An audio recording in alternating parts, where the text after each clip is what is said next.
intend to offend, we will offend. And if you have a delicate sensibility, click the X button in the corner, or if you're on a Mac, the red button in the left corner. Monty, welcome to the show of offending people. Well, it never happened and I make shit up. So for the last couple of weeks, everyone that has asked for a reading, apparently you're all from Scotland, from Hurley in Scotland. You all live the same lives. It's very metaphysical, because we're all one. And I can't read the Akashic records. I didn't even have a card.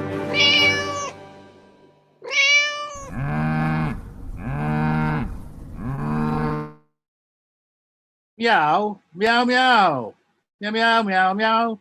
You are here on Adventures into Comedy.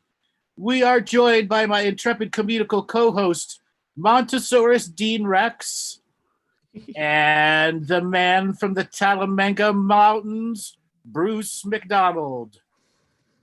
Hello, one. Hello, all. And Talamanca's has no internet. He has been strucken from the record. You mentioned chamber pots and everything falls exactly. down. Exactly. So, Montesaurus, how are things going for you this comical week? I'm good. My latest sort of gag writing and jokey joke is there's a photo of the President of the United States and the Prime Minister of the United Kingdom, and they're doing an elbow handshakey thing. And it basically, Dumb and Dumber 4 looks shithouse.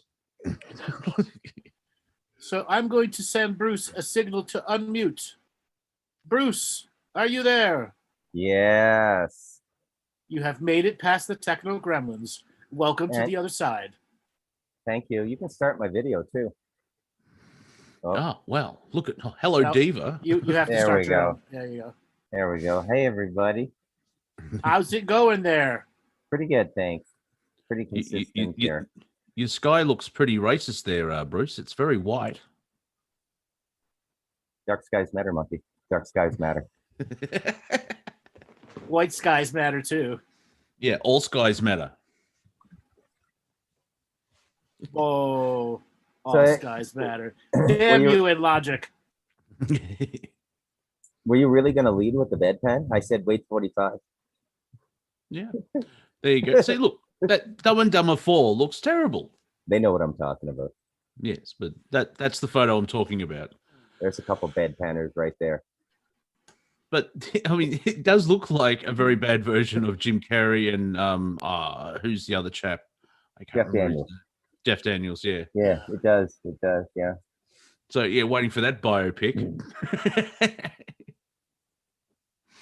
Because actually, Jim Carrey did an impression of Joe Biden, but he basically dumped on Trump, saying you lost, and it was on Saturday Night Live. So you know at least the studio audience laughed. I'm not sure if anyone watching did. Do I sense a little tenderness, Monty? Do we still have tenderness around the elections that were some 9 months ago? No. Monty, do you feel hurt? Betrayed? All your conspiracy theories have come true, though.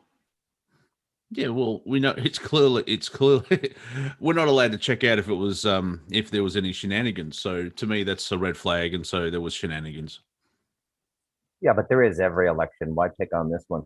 Yeah, why pick on this one? Because this is extremely blatant. Because they didn't realize they thought that Trump wasn't going to get that many numbers.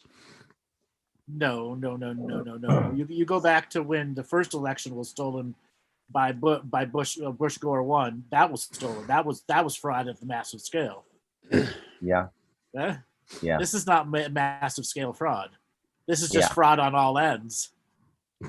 Okay, both ends, both parts of the parties did fraud complete and total. One day you're just going to have to accept the fact, Monty, that those who know better than us did not want that man back in office. Right. Yeah, I know that. I'm familiar with it. Yes, Governor. I just find it. Yes, Governor. I find it fascinating. They stopped counting. I'm like, this is new. Who stops counting? Yeah. When people are over dealing with things. Yeah, because you've only had 4 years to prepare for it, but America is the leader in the first world. But we don't want to bring up logic. America's never been a first world country. We haven't been a first world country since World War One. Oh, sorry. I've been listening to the media again. Notice how no one calls Joe Biden the leader of the free world because it's just too embarrassing to think about. He's the leader of the free world. Oh, dear God, no. Well, I mean, the bar is set awful high for whoever was going to take Trump's place. That's an awful high bar. Okay. Yeah. And Monty, if you want to get your head right about this whole past election, just look at Biden and the Democrats as continuing on with the disclosure motif. They've let us know that all elections are rigged. Yay. Yeah. Well, yeah, look, we're going to skip the list, but if we list what everything has been happening with Joe Biden and then realize it's only been 4.5 months, it really crushes people. It's like, it's only been 4 months. Like, wow. Yep. Politics. It's still over 3.5 years to go. Yeah. Politics time is like prison time. It goes, it's a different cycle of time, and you forget the week before you. Yeah. It's all about, to survive jail is to have a routine and just do that routine every day. I learned that from Val Kilmer in a movie. It seems like he's been there forever now, right? And it's only been 4 months. Yeah, but how long's Biden been in office? Since the first Volkswagen Rabbit came in. Well, according to him, he's been president for 15 months. There are the gaffes that he's doing. Yeah. There's another title they've taken away from the Republicans. He's taken the dementia bar beyond Ronald Reagan. He's the new crown prince of dementia. Oh, hell yeah. He's the new crown prince of blatant dementia. Yeah. Milestones. Yay. Exactly. We're progressing. How long until Biden jumps the shark? Again? Well, Kamala Harris is giving a run for his money. Let's be fair. Like, you haven't been down to the southern border. I haven't been to Europe either. What's your point? Like, I'm sorry, what? Did you see what Guatemala did? In closed-door meeting. No, what did Guatemala do? They approved Bitcoin. They approved El Salvador. They approved Bitcoin as currency. And the vice president went to visit there, and there's all these signs saying, Kamala, go home, mind your own business, Trump won. I did not know that. Are you planning on joining this revolution, Monty? Are you gonna drop out of an airplane D.B. Cooper style with a 100-year-old musket? Are you a patriot now? Are you a patriot? I'm an earther, and I've been at the tip. I've been like, if Alex Jones is the tip of the spear, people like us are ahead of Alex Jones, and we don't get any credit. What if I told you it was all free and I could get you on Mel Gibson's private plane to parachute into the freedom fight in America? What if I told you that, Monty? Musket Gibson? included. Yeah. Mind you, well, the musket is more dangerous weapon than an AR-15 because, like the shot ball's about this big and you can take out a chest. So it's just the reloading's a bit long. Does Australia have that sort of view of America? Are they as interested in American politics and as much as Mel Gibson has expressed in his films? Slightly, because our politicians are boring. Same in Canada. Yeah, same here, dude. No shame. We're in the Commonwealth's low self-esteem national club. Absolutely. Yeah. Did you see what the Republicans said? Yeah. What about the liberals who are conservative? So Canada needs to have a multi-party intervention. Yeah. Get them to stop using the taxpayer money. You can't use it like heroin anymore. Come on. Oh, it's not going to end. We got junkies in the PMO's office. Exactly. That's a junkie will be in office forever, but that's why you can't have a nationwide intervention. Geez, imagine if the UN did an intervention like, oh, hello, it's great to be here. I'm the representative of Canada. Yeah, we're going to talk. No, we don't. Oh, look, mother, why are you here? Well, what does this feel like the intervention? That's a French word, yeah? Intervention. But French never allow interventions. Well, it depends what the people want. We learnt very long ago that the people can kick the living crap out of any government. And so when the people disagree with the government, we fold quicker than Superman on laundry day. Have you noticed that? Or off with their heads. Yeah, exactly. Have you noticed that any times like we've got an idea to put the fuel tax up by 0.1%. Why are the farmers on strike and all the roads are blocked by trucks? Maybe we won't do this. Yes, maybe we won't sell out to all the global national companies. Can I pry open the Yes. Galactic Historian aspect of it? Sure. There's that rumor that the French always surrender. And up until World War One, they won a lot of shit. Like it's like so the surrendering French concept is just a thing that goes many generations back into the many defeats. The British has just as many defeats as the French, but it's what made popular culture. Yeah. The terminologies. Yeah. Such as the city of Cleveland, it's known that its river set itself on fire 5 times. We actually, in Australia, I think it was a senator, someone from Parliament, actually went in a boat and nearly burned his hand because he did light some water on fire because of pollutions. Irony. Well, that happened in the 1950s. 4 times in like 4 years, something like that. So the people were, oh yeah, that's the city that this river caught on fire. Lake of Fire. And the same thing happens. Yeah. That's what happens with a lot of these other concepts. They get adapted and hijacked. Yeah. I told you, Pa. There'll be the Lake of Fire. It's like it's not a meme, but it's that cultural thing of, Nickelback suck. Now, I understand if you don't actually like Nickelback, but can I suck like them? Because I've got 2 of their albums. They're okay. It's not. So I can't even think of a band. The way they're portrayed in the on the internet, you wouldn't hear of a band if they were so hated because they exist. But they sell out stadiums. They sell millions of records. They're successful, and then they get told, "Oh, you suck." Can I suck that bad? Because with the cars and the mansions and the attractive women. I mean, the lead singer does look like the Paddle Pop Lion. I don't know if that's an Australian reference. Yeah. But he married Avril Lavigne. So, it's just... Really? Yeah. I did not know that. Thank you for that bit of information. Yeah. They're divorced now, but still, yeah. Yeah, they suck. Before these guys took up the shoulders, the band Creed was the Christian band Creed was the one that took a lot of flack.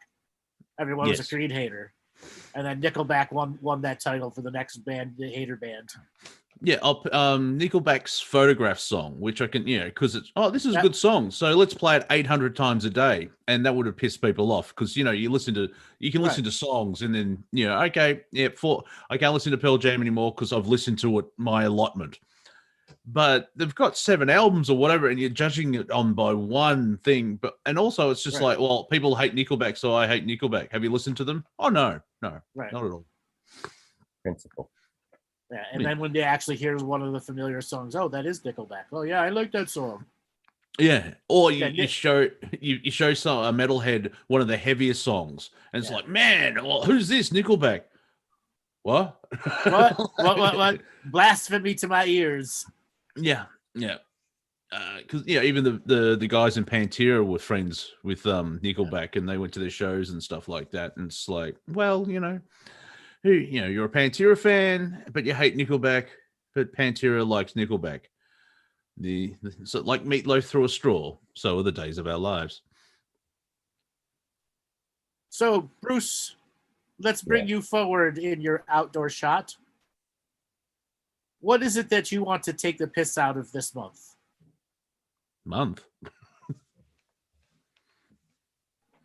I don't know. Give me a minute to think about that. Distract me somehow. What is it I want to take the piss out of? Chamber pot? Your outhouse? Your outhouse? I use it's not an outhouse. It's a marble toilet and it has a septic tank. But it's outside of your house. Yeah. So it's an outhouse. Yeah. You got me on the linguistics. Mr. Linguistics. Yeah.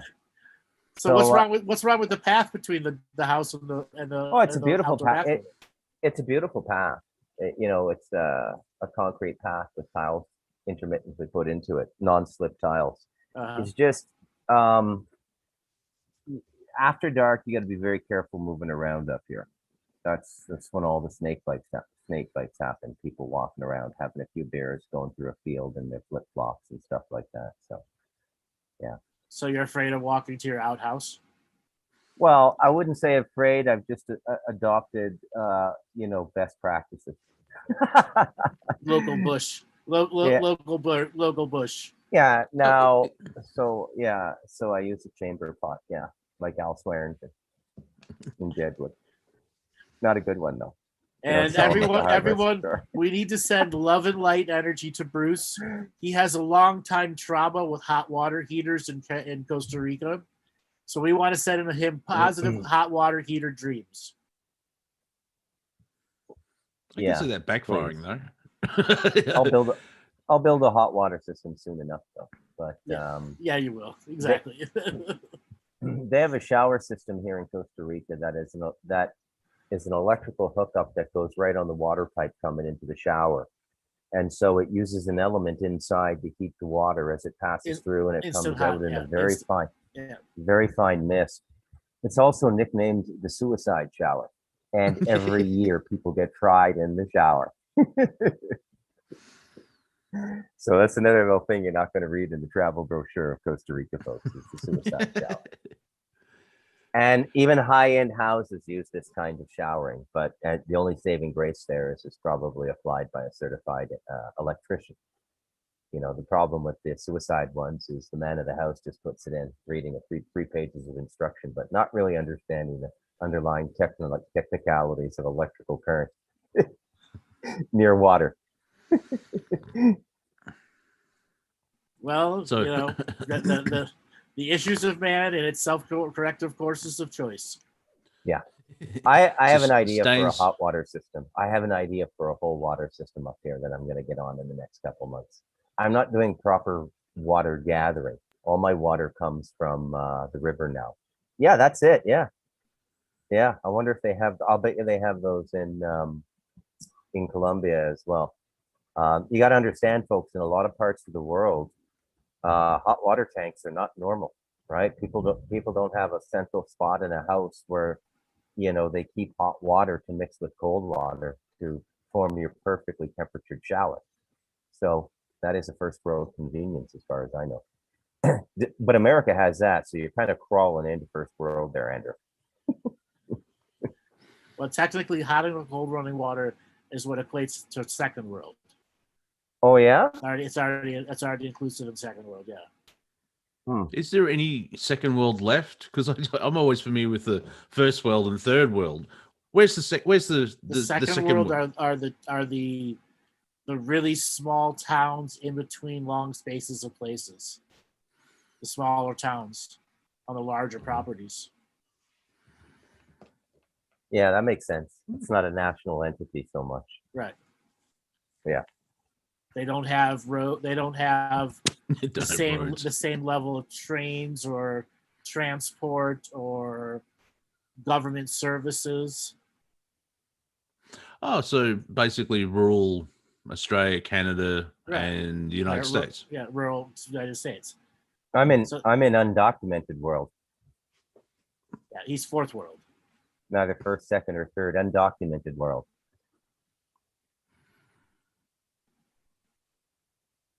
What are you going to start to document now, Bruce? I don't want it documented, really. This is the beauty of living here, is that it's an undocumented place. But I think the documents are coming whether I like it or not. Yeah, they'll get to you. Yeah. Oh yeah, they're already they come in many forms, and they've already visited the mountain, so it's just a matter of time. Has Costa Rica entertained the idea of vaccine passports? No, they've only got about 30% of the population vaccinated now. It's one of the biggest complaints on the expat Facebook groups. Big groups, folks. They can go to 25,000 people, and they won't vaccinate tourists here. but there's a lot of people who live as what are called perpetual tourists. I did this for 2 years in Taiwan. Every 4 months, I left the country, went to Hong Kong or Thailand, and got a new visa. And it's the same thing here, but it's every 3 months. But people don't mind. It's a day trip. You drive up, cross Nicaraguan border or the Panamanian border, spend a couple hours shopping, come back, get your passport stamped. But it's all changing now. Everything is changing now. Yeah. In what way is it changing? Well, Panama has announced new restrictions for their border. This is all recent news too. I don't know if any expats listen to this or people who are thinking of living abroad, but there's a lot of places people live where they never really get any formal documentation there. There's probably 1 million undocumented Americans on expired visa passports in Mexico. Okay. And probably more. The last time I heard the number was a number of years ago. And the Mexican officials in the towns and provinces really don't care because the Americans are usually pensioners, and their pension alone is bringing in probably 200%, maybe more of the average local monthly salary. So they stimulate the economy, and everybody just sort of lets it be. Now here you got to leave every 3 months, and you got to go to Nicaragua or Panama. And it used to be easy peasy, and it isn't so much anymore. And it's the big buzz on the Facebook groups now for expats. So Panama, for instance, is saying that you have to have $500 in cash. You have to have a plane ticket showing that you're leaving the country in 90 days, leaving Costa Rica. And there's a couple other conditions. So, you got to, used to be a day trip. Now they mandate that you have a 2-day hotel reservation. So one of the biggest advertisers in the Costa Rica Facebooks now are bed and breakfasts is just on the other side of the Panama border. It's just advertising spree. And now everybody's a little upset about the $500 requirement, and there's a bit of debate about whether you can just show a bank statement or whether you actually have to have $500 cash on you, 500 US dollars. If it's the latter, and the cash stipulation is what the Panamanian authorities are doing, then they're just chumming the water. And all those gringos are just being set up to get robbed on the other side of the board. Hey, he's got $500, right? And it's a really bad idea. So a lot of us have perceived it as really hostile, right? So yeah, it's not as bad as vaccine. By the way, sorry, Monty, go ahead. It's there's talk of having vaccine passports to go between states in Australia, and it's like, really? Yeah. I mean, there's a lot of land, and it kind of makes sense, but it's going to create a 2-tier community or thing where you got the vaccinated and the non-vaccinated. For those playing at home, the unvaccinated will be the ones glowing compared to the other people that have chronic health issues, because it's still an experimental. Yeah. So I remembered the other 2 points. So you have to have a negative COVID test within 48 hours of trying to cross back into Costa Rica, and you have to have proof of health insurance. And this is the big racket that has emerged with COVID that the Costa Rican government is using, because the health insurance has to be bought by their National Health Service, the Costa Rican Socialized National Health Service. You can't get Blue Cross, or you can now. This fight raged on for about 3 months, and the government relented, and I think they subcontracted their insurance to other companies who did further actuarial work on it and reduced the price. But the Costa Rican government's making money on this. So it's, and in many ways, this pandemic is starting, to me, to look a lot like just this new level of very sophisticated robbery we're seeing, like the subprime mortgage in 2008. And let's call it what it is. It's robbery. People are being robbed, right? Yeah. We always talk about I guess I found out what I want to take the piss out of. Yay, congratulations. Did I mention Did I have a bedpan, folks? Just like Al Swearingen? Yes, you did. Look at the size of my bucket. So when these things go through various cultural belief engines, they come out really perverted, right? These ideas go in. Let's say the idea goes in as pure light, and your belief spectrum is going to create the rainbow. So when the Christian rainbow comes out of the spectrum, it's something much end of worldish, dire, and all of these sorts of things. But it's not that it's not that what's going on isn't diabolical and criminal. It's just that it's just business as usual, as it's always been. It's the same old head tax. It's been this shit for millennia. A head tax, huh? Pay up now. And so, I mean, for 3 months, I think for one person, for 3 months, the insurance is something, depending on your age and everything, but the average number I've heard is about $800 US. It's a great racket for the government if you've got 100,000. Just think of it, okay? You're dealing with a bankrupt government, Costa Rica, bankrupt, really bankrupt. I mean, beyond Canada and United States bankrupt. Canada and United States are paper bankrupt. There hasn't been an inventory of resources in a new commodity. This place is really bankrupt. And so the government is just looking for every way they can to make money. And I think that they're just cashing in on COVID big time, big time. It's a racket. That's how I see it. It's just, and this kind of economic con will go on until they get called for it. Investigative journalists have to do their due diligence and write proper books about this kind of stuff. There are no investigative journalists anymore. Yeah, that is a major species to go extinct in our social human ecosystem, and everybody should take note of that. But anyone that does it, you let me finish. They get censored and shut down. They don't want any whistleblowers. They don't want all actual investigations because they'll get caught. Oh, did you see ladies and gentlemen, the Bruce. The Bruce. It ain't fancy like that. It ain't fancy like that. And I don't go number 2. That's I brave the snakes if it's number 2. Yeah, but I've trained myself just for morning bowel releases. Yeah. Well, maybe you need to start. You don't want to be going to the maybe bathroom. You need to start carrying a little snake gun on your hip.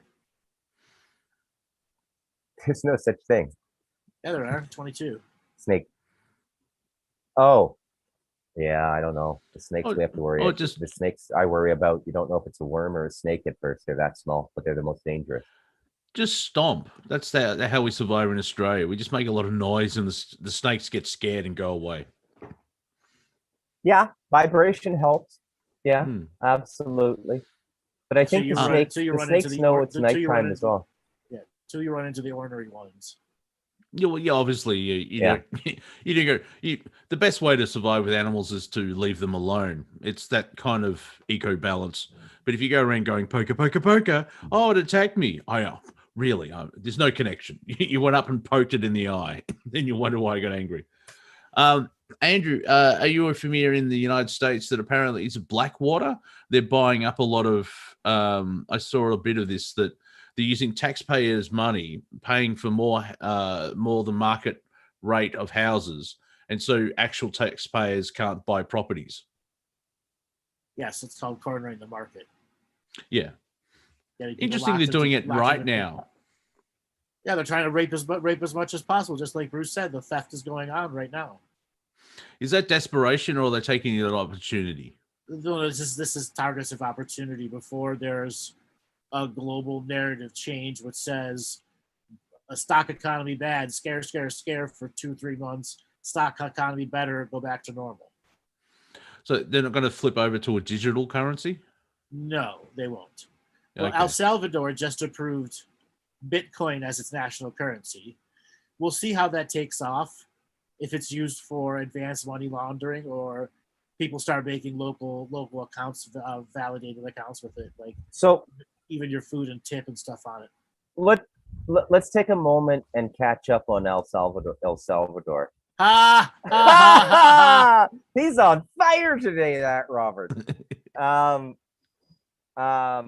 what is going on with El Salvador these days? Who's in charge? Did that Gaipo guy that was the U.S. stooge under that the Trump administration, Guado? Did Guado get in, or like who's running the show there now? I have no idea. Yeah, I'm curious. I'm curious. So I don't have time to research it right now, folks, but I'm curious. I'm sure whatever's going on over there, it's very important to that area. Well, Venezuela, folks, if you don't know, experienced hyperinflation. Yep. And that's something we haven't seen here for quite a while. We might have had a mini version of it solely in the energy sector under Carter, but we haven't seen any real hyperinflation in North America in our entire. Well, I started post World War II, so maybe we did in the Great Depression and everything, but post World War II we haven't seen it, but it still happens. Venezuela's evidence, right? So whole story there, fascinating story, Venezuela, and what happened to it, and how that was a land-based people. And then all the men got sucked out to work in the oil industry. And when they were out, the property prices fell. And so foreign entities went in and bought up a lot of the land because the families, hey, we're not farmers anymore. We're middle-class oil rig workers. Pull away the oil, they go back to the land, and they're what the fuck happened here? And this is a big thing down here in Central America, whether it's Hillary Clinton in 2009 and the shit she pulled in Honduras. That I think that was one of their last successful coups. It's nonstop down here. And look, I'm not trying to hold America's feet to the fire or anything. Don't think I've gone all Che Guevara or anything like that. This place could use a little healthy incentive to commercialize and be more productive as societies. Nothing wrong with the American method of doing things, but the American coup system to, garage sale their land to foreign interests is not something I'm in favor of down here. The word you're looking for is corruption. Yeah, corruption. Yeah. Takes different. If it wasn't for the everywhere. corruption, if it wasn't for the corruption, we'll be doing all right. Yeah. So that's the main thing down here. Somebody's asking, is Andrew sleeping? No, I am not sleeping. I was reading a text. Oh, well, it just sounded like you went into a soap opera then. And then my phone rang and said people know not to call me now, but it's okay. I was reading a text, actually. We can multitask. We're sitting down, so because apparently men can't multitask. Well, we can. We can move. We can walk and breathe at the same time. I can walk and think at the same time too. Oh, well, you see, you are psychic. Whatever that means. Whatever that means, exactly. Yeah. So, gentlemen, we have had some unique opportunities to take the piss out of things. So, for anybody that's listening on Facebook, YouTube, Twitter, and Twitch, and wants to be a part of the conversation here in the Zoomy room, Robert's going to put up some information on the screen for you to transition away from YouTube, Facebook, Twitter, and come here to the Zoom room live, be a part of the people that are conversing here, as well as the opportunity when we go to take calls later on, then we will be taking calls from people here in the Zoom room. And don't forget the passcode, because I did. There's a passcode now, so just to prove you're not a bot. And if you are a bot, oh well. That number again, 457-500. Bots' lives do not matter. Well. Oh, we're in soft lockdown, and yesterday, our restrictions dropped, or however you want it, stopped being restrictive, and the roads were full because everyone went out after 2 weeks of being in hard lockdown. And our chief medical officer said, we may have some mystery cases popping up. And after doing like 18 months of this, it's like, either you're clairvoyant or this is what's planned. How would you know there's mystery cases out of it? It's just like, really? The whole pattern recognition thing. Somehow, there's a lockdown and blah, blah, blah, blah. But someone from Melbourne actually traveled all the way up to Brisbane and they were positive for COVID, allegedly. And so they all freaked out. And it's, the conspiracy world sort of like going, well, it's getting a bit ridiculous. Yeah, and the conspiracy world isn't even reacting to what's going on with Benjamin Netanyahu. He's getting ready to get kicked out. They thought he'd never die. Bye, Benny. And that's what I find fascinating, because there's a large chunk of the conspiracy world that likes to say the word Jew. Oh my God, you didn't, Monty. Yeah, it's just putting it out there, ladies and gentlemen. And you think getting rid of Netanyahu, as Sean David Morton would say, who's back into the prison system, but that's a different conversation. Because I know Ben Fulford has been talking about that. He's a great writer. I don't know if it's fiction or non-fiction, but it's a great writer. That storyline's fascinating. Yeah, Benny's an interesting read, I'll tell you. But for shits and giggles, really, don't take anything seriously. But yeah, it's amazing to me the hijinks that guy's paranoid imagination can get up to. Hijinks? What are you talking about? Outright fucking deception. Yeah, okay. We'll be nice. What Andrew said, but I don't want to publicly give him a hard time. But yeah, I wouldn't. So as the resident Canadian on this call, I will tell folks. I had to move back in. My battery was going. I will tell folks that the Fulford family is a very, very defined family in Canada. Very old blood, old money, and they've had prominent positions in Canada. Senior editor or publisher of what was the equivalent of the New Yorker in Canada, or Atlantic Monthly, and old money. I think they made their money in automotive, like starting out with Ford at the beginning of the 20th century. So there's my 2 cents worth from boots on the ground folks, being a Canadian, and what I know about Ben Fulford. I wouldn't trust him as far as I could throw him. I would just not trust him. Yeah. I wouldn't trust to throw him. Yeah. Yeah, just don't trust him. Yeah. But yeah, it's, if you sort of go, you could still read it and go, oh, okay, that's a version of reality. And Fulford is one of the many victim tyrants of the baby raping lizard cruise and the stolen children. He played the shit out of that stuff. Yeah. Okay. Well, and it's interesting, the story that's been put forward, and it's like, well, the liberation of Earth is soon. It's like, well, technically you're probably right, but I'm talking lifetimes. It could be only 2 lifetimes away. Looking at them, but if you still think that you're YOLO, you only live once, I'm like, yeah, sure, believe that. You think that tomorrow, but tomorrow never comes. Liberation, planet Earth, imminent. Yeah. I haven't caught up on Cobra. I haven't seen any of his stuff. It's fascinating, the big people that are sort of like, humanity rise up and we're doing well, and this is happening, and Stranglet bombs have been removed. After a decade. That's Cobra. Yeah, after a decade, it's like, there's always something. It's always, even if they're a totally natural response to the evil of it, because the global narrative is kicking the can down the road. It's starting to look like they're kicking the can down the road, because it's like, it should have happened by now, even if they're not connected at all.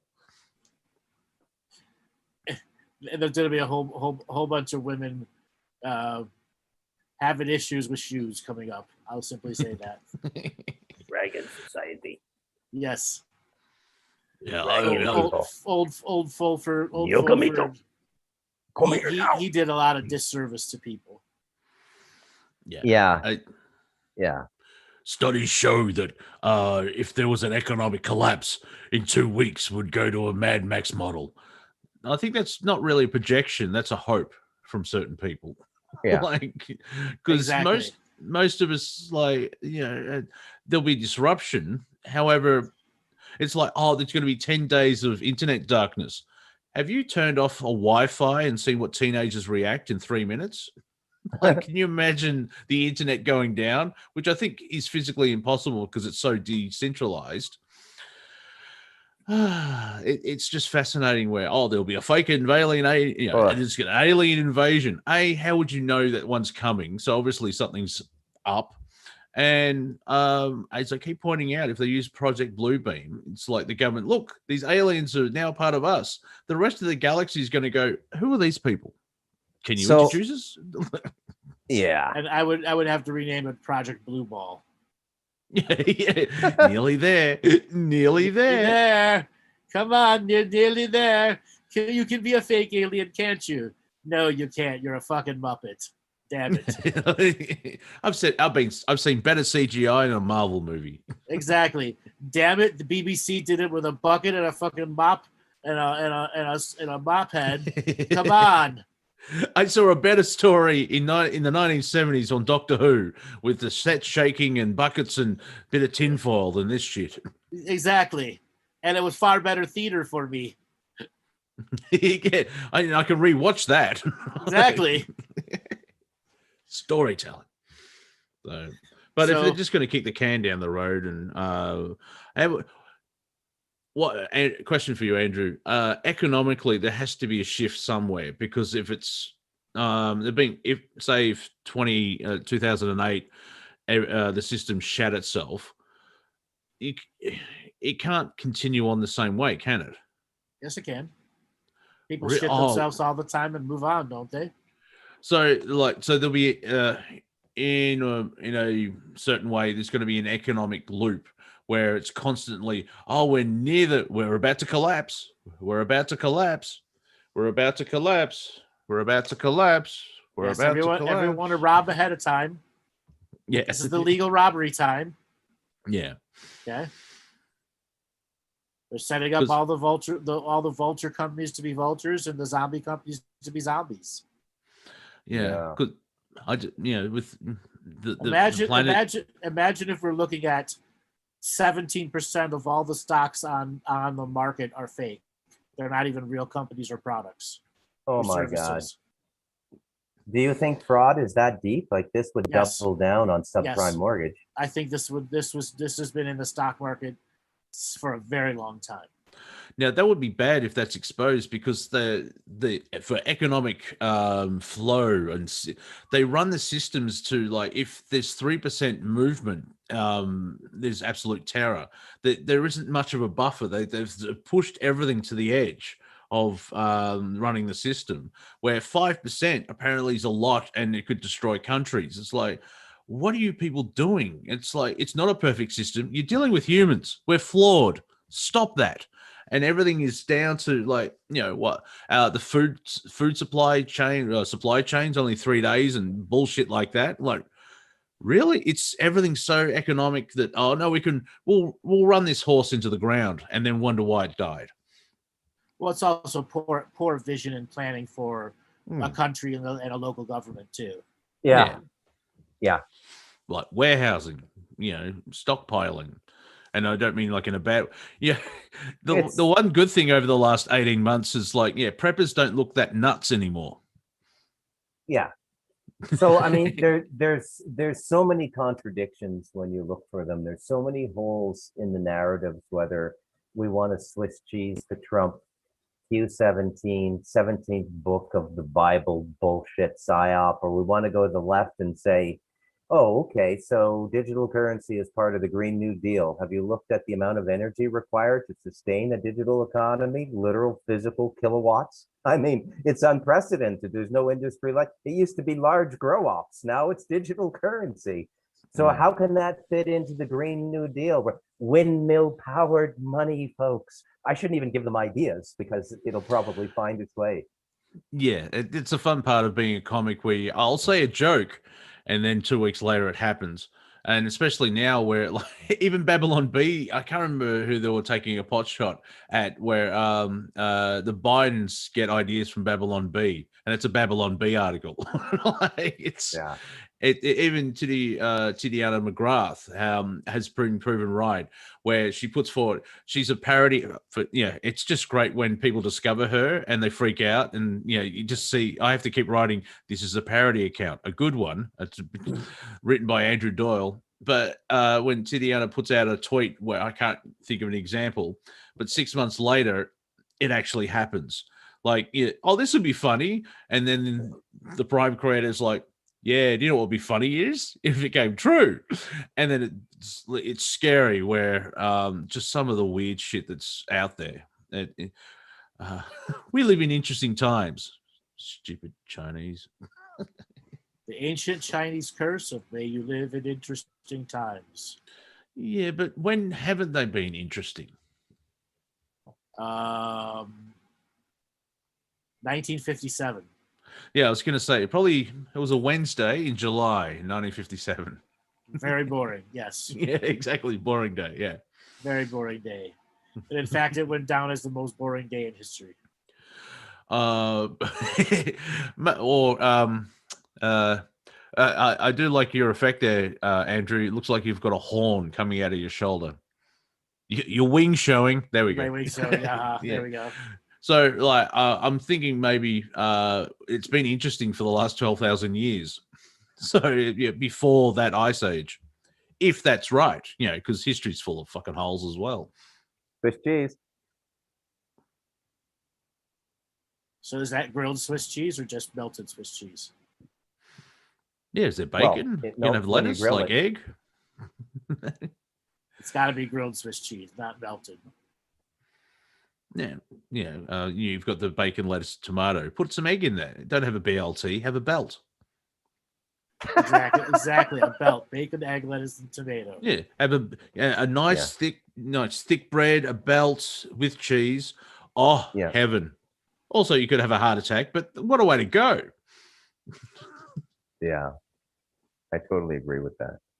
That is a good sandwich. Yeah, along with some nectar of the gods, great coffee. Yeah, I'll praise great coffeeness. Yeah. No coffee, welcome no to Friday Comedy, where we point out that humanity has been in interesting times since the Ice Age. And geez, look at this sandwich. So, baby boy Biden, he's not doing too much. So when they have private closed-door cabinet meetings, who do you think says "suck my dick" more, Joe Biden or Kamala Harris? Huh? What? Come on, man. That's actually good. Come on, man. Come on, man. Hey, look. Come on. Hey, yeah, I couldn't do really a Trump, but Biden's quite easy. It's just like, Wheelbarrow fish tomorrow. Don't worry about it. We've got to take come on, man. Stop worrying. Well, I think Jill, the wife of Joe, is the handler because she keeps telling him what to do. Like, I mean, he actually said he was doing it like when he said, the biggest threat to America is climate change. It's like, well, that's interesting because last week it was white supremacy, and then it came out that your son kept saying the N-word, and so now it's climate change. Nothing sus. And he's standing. It was in a military thing, or whatever, and he said, "Oh, at ease, everyone. I keep forgetting that I'm president," and then smiled, and it's like, is that a joke or is that a truth joke or? So, Monty, I'm going to share a little trick I've used with you to help. I'd say rebalance me in these politically caustic times, because I was really hoping Trump got a second term too, and I'm over the regret of it and everything. But whatever social media you use, aside from the core group of friends you want to keep in touch with, who ends up being your echo chamber because they're usually in agreement with your social and political values and stuff like that, choose one of your tools, like say Twitter, and just follow all the people on the opposite spectrum of your perspective. So I follow Alexandria Ocasio-Cortez. I follow Bette Midler. I follow Don Lemming. The Crier, yeah, but just a bunch of people I disagree with. And then, when you come, and it's interesting to follow because you end up understanding more about the whole political situation. And, so AOC, she's leading this big charge in the Democrats. She's saying that they're being betrayed on what their campaign discussions were. And so there's this big internal dissent in the Democrat Party now because, surprise, Biden has suddenly slipped to the center, right? And they thought they were coming in like Che Guevara's militia, that Democratic Party. And when you follow the people that you don't agree with, it's very easy to see how absurd their position is. But after a while of studying it, a little voice in the back of your head goes, if you're far right, yeah, I think my position is almost as absurd as this in the opposite direction. And it is. It just I didn't finally snap out of it till that Wando David guy, whatever his name, what was his name? Wano Savin and Simon Parks and those guys started making the correlation between Q being the 17th letter and we should all be referencing the 17th book of the Bible, the book of Esther. And then as soon as they threw that and they were fastidious about separating the social, political, and religious narrative until that 2-minute end game, weren't they? And that was the little Hail Mary for all the Christians that got psyoped by Trump and Shabbat Lubitz. Because, hey, when you're part of a religious system that controls 26 out of 28 prophets, you control the whole system. Even though the other two systems have 3 billion adherents and you only have 20 million. You see how that works? Yeah. And the moment I saw 107 starting to do that, and I read his book, I went, okay, man, we've just been rooked. This is complete and utter bullshit. And at the same time, it's kind of true because it's, the two options that appear to be put forward to American voters are Third Temple of Solomon or brutal communism, one or the other, right? So really, in a sense, they declared who they were.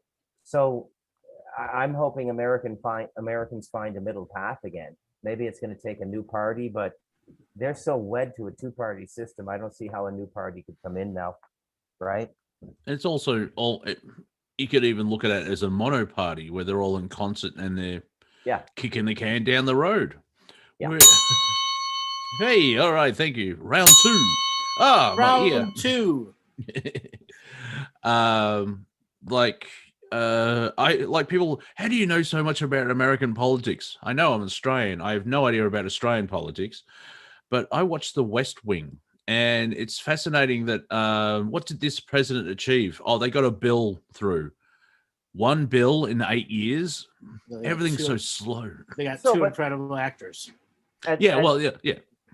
As sons of the Commonwealth, Monty, you and I have to acknowledge that, growing up and watching closely what went on in American culture, there's also, self-interest in that because, we were also directly tied with the US dollar. And so you end up, when you really want to know how the Canadian economy is going to be doing, you look at the American economy because so much of what Canada does is dependent on America. So there were very, very strong self-interest reasons for, I don't want you Americans thinking we're all fascinated with you like you're all Elvis Presley and we're waiting for you to move. Yeah. No. But our head of state is still the Queen. And I mentioned this on Planet Collingwood. I love The Crown and I've invested in the story and I care about the characters. Couldn't give a crap about the real people. But did you see what the Queen did in The Crown or in real life? Real life, nah, who gives a shit? But in The Crown, that poor woman. So I haven't started to watch that yet. I think you've sold me, right? It's the monarchy from World War II onward. It does Diana and Charles and everything. Yes, yep. Diana's played by an Australian lass. I think she's good. There's complaints that it's a version of history. It's like, I don't care. And as they age, they've changed characters. So I think the last 2 seasons, which brings us up to date, I jokingly said once Prince Philip died, well, now The Crown has an ending. And Phil dies. That's it. That's interesting to me, that they did that, that they rolled right up into modern times, because it's been a while since I've consulted the literary catechism. It's on the astral plane, but I believe when you write autobiographical fiction about somebody that's still alive, it's tantamount to a death curse. Well, yeah, and the actors She's and still, look actresses what that he did to her. Are they telling the real Diana story, like from the women's perspective? Yeah. Do you guys remember? Do you guys remember where you were when you heard the news? Yeah, I was watching television. Yeah. No, I can't remember. They came out over it live. Yeah. I was with my son. He was born June 2nd that year, 97. We had, my best friend was down with his girlfriend from Ottawa visiting. We had a 2-bedroom apartment, and we were all just relaxing, and the news came on, and I remember there was a very gender specific response to that in the group of people I was with. My wife and my buddy's girlfriend, they were aghast. They went on for hours, and he and I were just like, yeah, shit happens. It just, I don't know why that had such an effect on women. Any ideas? Well, she was sort of like the hero of the piece. Like she was Yeah. treated like, you could see how she was treated, and because she wasn't one of them. She was brought in for many reasons, for marketing, for DNA, everything else like that, and she was totally different from the royals, where like she would actually hug someone that has AIDS, and that Yeah. freaked everyone out. Her campaigning against landmines, which I don't know if they're still doing that, because there's a shitload of landmines still all over the planet. And Yeah. you go to like Africa, and just people missing limbs because they discover the landmines the worst way possible. She's the people's princess. And also when she died, the reaction that the royal family had, where the Queen didn't say anything for 4 days, or the palace didn't say anything for 4 days, and you saw the outpouring of grief of humanity, Yeah. and they're still quiet, and it shouldn't have taken 4 days. If you remember, out the front of Buckingham Palace, I think it was 20 meters. I'm not sure what that is in feet, but it was just, how flowers and everything else like that from the fence all the way nearly up to the edge of the footpath. It was huge, just the outpouring, because she was attractive as well as nice, and seems like a normal person who was stuck in this horrible thing. She's human, so obviously she has flaws. But I think it was the way that she died as well. And I do remember, I don't remember when she died, but I remember, I think it's like 45, David Icke went through his version of events, and I don't know how much of it is 100% truth, but it kind of makes, there's just weird stuff about it, where the paparazzi, and then how the car could have been nudged, and the driver was the only one to survive. And there's reports that she was still alive, and so that's why the ambulance took 45 minutes to get to the hospital, and waiting for her to die. And there's alleged she was pregnant, and they couldn't have the future, one of the future heirs for the British monarchy, that it was a Middle Eastern Arab descent. All this weird shit, but yeah. It sounds like you prepared for this conversation, Monty. No, I said I remembered it. And sure, David Morton has shared that she didn't die, and she's on an island somewhere, that he heard from someone in British intelligence. But once again, who knows what was fed to Sean when you hear these things, like apparently JFK survived, and blah, blah, blah, and, all that wacky stuff. Yeah. Yeah. All right. I found the only time I really felt like defending her was that really, really acerbic double-edged interview that BBC reporter did with her. And I thought, man, that's some of the slimiest journalism I've ever seen. What a hairball. And she was happy with, Go ahead. Apparently she was happy with it, though, or something. It's back then, it popped up recently, which is interesting. It's like, what are we being distracted by now? So even that, like, the royal family seems to be in trouble with Harry and Meghan and all that wackiness. I love the memes when they did the Oprah interview. It's like two millionaires talking to a billionaire about oppression. Yeah. Yeah.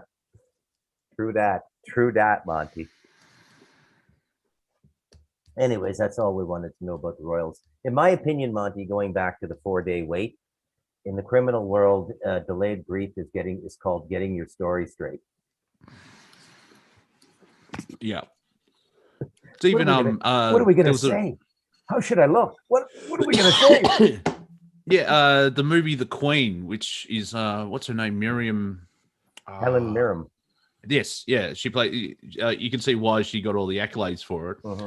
She nailed it. I can't remember. He's the farmer in Babe. Yeah. Is it James Cromwell? Yeah, head of homicide in LA Confidential. Yes. He plays Prince Philip. And obviously they don't know exactly what happened, but the way that's in that story is portrayed is like, why is everyone so upset about her dying? And I'm like, well, she died. Yeah, that could be a hint. But it was the thing is, like, when you watch The Crown, you realize the way that they put forward is like this poor family is chained to tradition, and they have to stay in the crown, the throne narrative. Like Princess Margaret couldn't marry the person she loved because he was a divorcee, and blah blah blah. Yeah. So that's why I don't care about the real people, because they could be connected to baby raping lizard wizards, but it's in the story. It's like, you used my line. Yeah. I heard it somewhere and I thought that's good.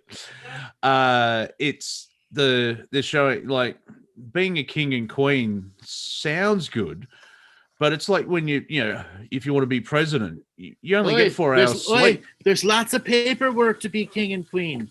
Yeah, and just shit as well, where you have to go to a clothing factory and just point out how awesome the manufacturers of Lancashire are, and as they use slave labor. Oh yeah, and I think check out The Crown, Bruce, because you'll find it fascinating. Where like the monarchy has tried to catch up with modern times, because there was a speech by the Queen where she's basically said, like, all the commoners have dreary lives, and because it's all about marketing and popularity, it's like that's not working out well. And a lord, someone who owned a magazine, did an article and was assaulted because he challenged authority in the Queen. And it was around about the same time, if you're familiar with Peter Cook, Dudley, what's his name? Those guys. The guy who played Arthur. I can't remember his name. Dudley Moore. Yes, thank you. Yeah, Dudley Moore. Yeah. Dudley Moore. Yes. Ran about mid-60s. They started, because it wasn't, you weren't allowed, or wasn't the thing to make fun of authority. And they were the first people they did it live as a live show.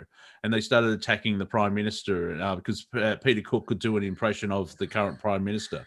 And it's in The Crown as well. And then the Prime Minister actually goes to watch a show, and then he gets spotted by Peter Cook.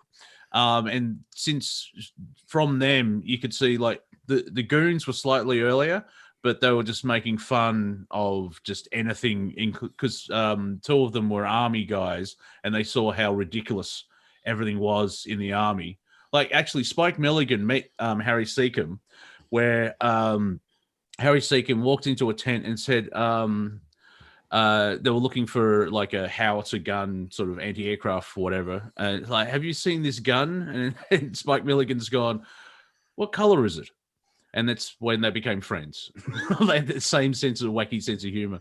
So you had the goons, and then not only, but also that sort of spawns the Monty Python guys, and you should know all your history from there.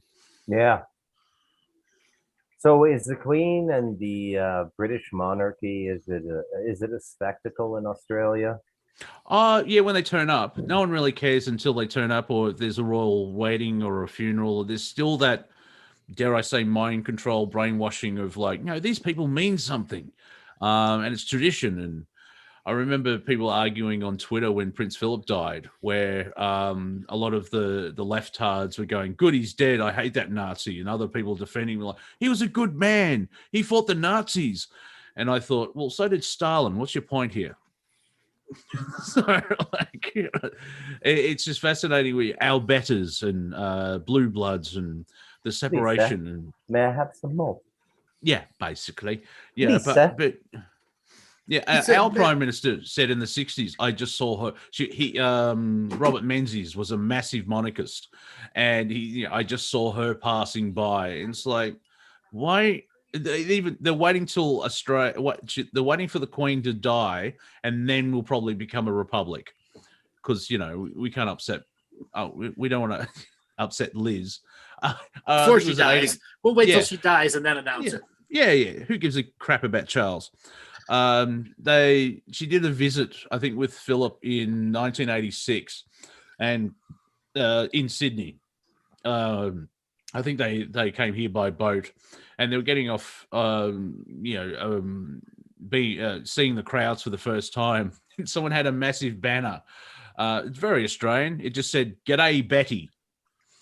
And another prime minister put his arm around the Queen while he was introducing her to the Parliament. My, the royalist went completely nuts with it. How dare he touch her? He needed to get a feel of the Queen. Yeah.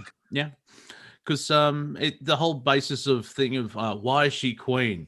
Because God's ordains it. In reality, just an elderly family member killed all the other people. Yeah, and then some pope said you're the one. Yeah, and then Henry VIII said, "Go stick it up your bum, Pope. Right. I'm the Pope now." Exactly. But it's that weirdness of like, we're all created equal. Oh, except for them, you have to bow down to them and give them taxpayers' money. And then we haven't even touched the conspiracy side of things. Well, doesn't the Queen technically own all the Commonwealth? What's going on there? Conspiracy theorist. Yeah, well, there is that too. And then you've got the Crown, which is also a corporation, and blah, blah, blah. And it's all about paperwork. But as I like to say, the man with the stick doesn't give a crap about your paper. Nope. All he's going to use is white, which is going to be his toilet paper. Hey-yo. Yeah, because there are like the sovereign freedom type people here in Australia, and they try and go through the courts and like, good luck with that. But there is footage of a policeman saying, "I don't give a crap about your constitution." It's like, yeah, this is turning out well. Yeah. Mm-hmm. Which I find funny in America with the Democrats, like, oh, we have to uphold the Constitution. Well, it would be all right if you did. like that whole we were sold out at the preamble.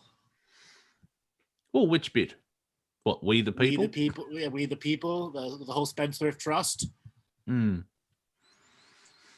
You lost me. We're selling Spendthrift Trust. The preamble of the United States is it's a Spendthrift Trust, breaking a contract with another and making another one because of XXX. It's called a Spendthrift Trust. Okay.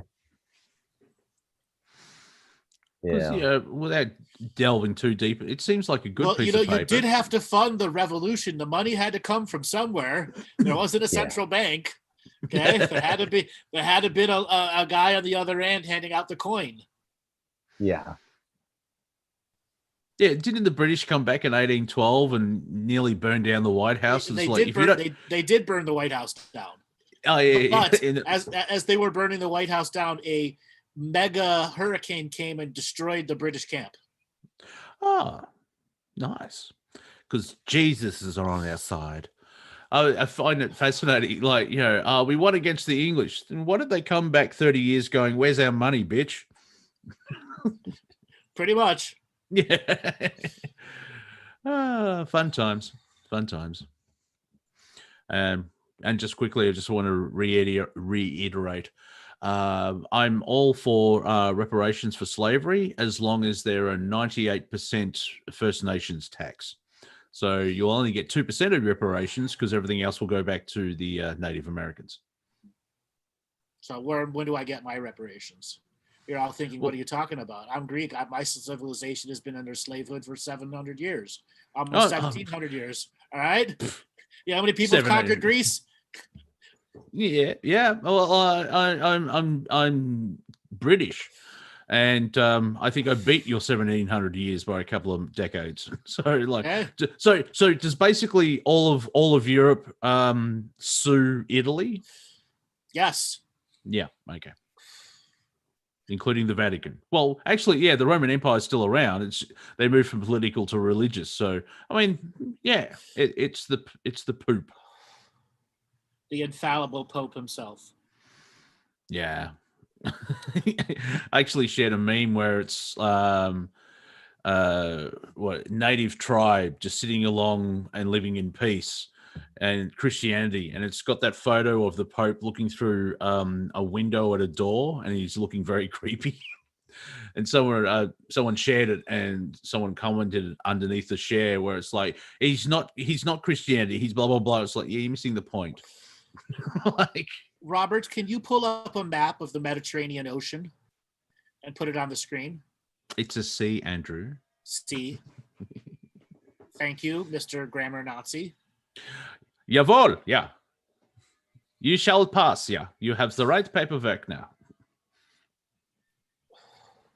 Come on, fastest meme in the way. You can't find a map. It's the blue bit between Africa and Europe.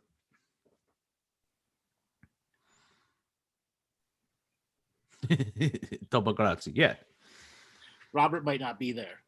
Oh, well, people in their lives. Are you there, Robert? Robert, are you eating soup off in the corner? You're muted, Robert. I'm sending you a sign to unmute. All right, we'll wait for Robert here in a moment. And we'll get him to put up a map. Yeah, because like the last 2,000 years, 3,000 years, it's that whitewashing of history where the center of the world was Rome, but it's less than a sixth of the actual planet. Yeah, 1/11th of it, something like that. Yeah. Hi-yo. I do find it fascinating, the whole Middle East, where I can see why it's called it is basically the middle of the landmass or something. Well, it's not exactly the middle. But the pyramids and the Giza pyramids are fascinating, where like just the mathematical and how it's built, but the placement of everything. And I don't remember what it was called Asia Minor. I remember it was called. Maybe it was there. Yeah. Anyway, let me see if I can share screens. You should be able to. You do have the power. Hold on. I'm here, Andrew. I just step away for a second. All right, can you find a map of the Mediterranean Sea? Absolutely.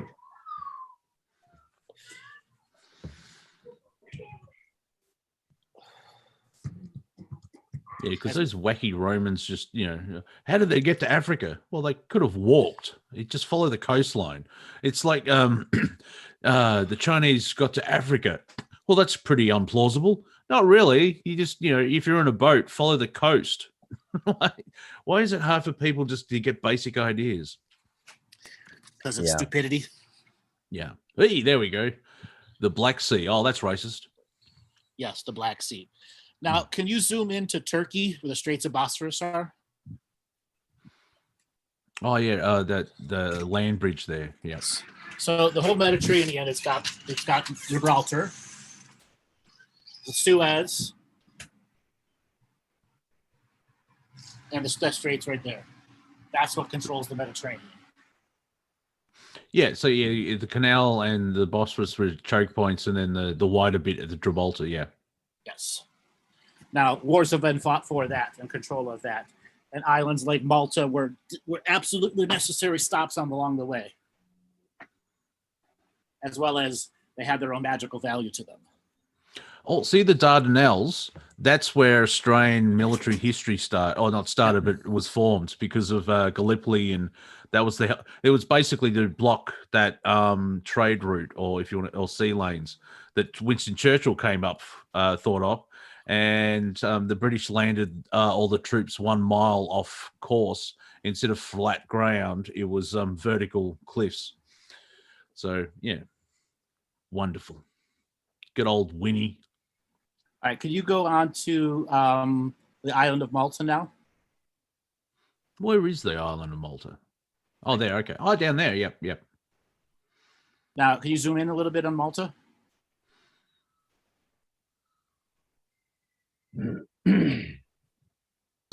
That's as far as I can go with. Okay. Yeah. All right, This so little tiny guy. that little tiny island right there, which is a rock skip and a jump away from Sicily, which is a rock skip and a jump away from the tip of the boot. That island right there has a massive deep water port. Okay, that's what makes it very strategic. Big ships can get in there, offload and onload.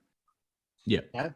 No other islands can do it. Now, if you look, you can see the shading underground when the waters were much lower, that this was all one giant landmass that was connected to Africa. Yep. Okay. Yeah. The water would be about 200 feet lower. Okay. Yeah. Same thing with Sardinia would be touching, et cetera, et cetera. The Aegean Sea wouldn't exist. The Straits of Toronto wouldn't exist either. All that would be dry land. Wow. Now, the significance of Malta, it's a highly magical island because the port itself had to have the highest levels of wizard energy being put into it so it could receive energy and harvest it out of the gold and make it into an energy harvesting system. This is before the mass energy harvesting system that we have in our modern industrial world. Yeah, because for those playing at home, take away the water. Malta is basically like the top of Everest. There's a reason it's sticking out like that. Right. Well, it's not that tall, but Everest is really tall, but it's more like Well, a third of the half the size of Everest. Yeah. Yeah. Okay. Now go to Gibraltar. Gibraltar. The what is it? The pillars of Hercules. Yes. Other way. Other way. You're leaving the Mediterranean. There we go. Just zoom in there. Okay. That the shortest space is, I think, 6 kilometers. Ooh, okay. Okay. Now, England won Gibraltar. I forgot when it was. In 1700s. It was before. I think it was before Lord Nelson's big victory, or just after it. Anyway, so they own that, which is a massive port. You can see that port that's there also. Yeah. Now zoom out a little bit, Robert, so we can see the two continents together. There's not a lot of islands there, are there? No. So all you have is the north and the south ports on Spain and Algeria, or Morocco.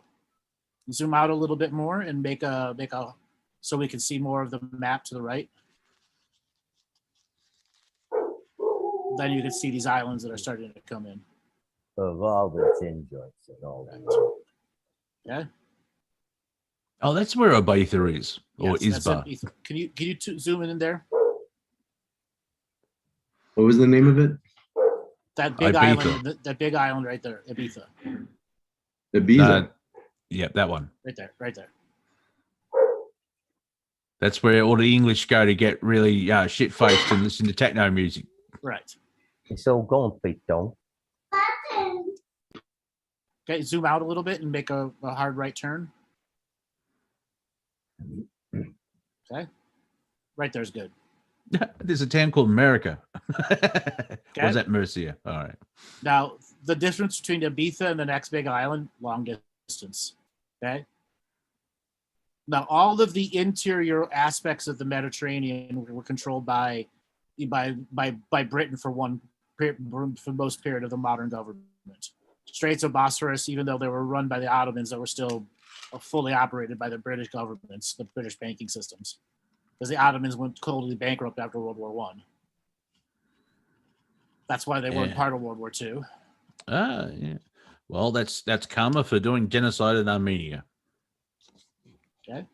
So, quick question. You know, when we talk about ports today, are ports still paying any dues back to the original people who established them as secure commercial transports? like the British? Or have they all reverted back to their national owners now? Or have they gone on the private market and been bought up by So China? they reverted back to their national markets, who then made the ports available to be sold. And it would have started with Clinton when he started getting rid of all the military bases and secondary ports. Yeah.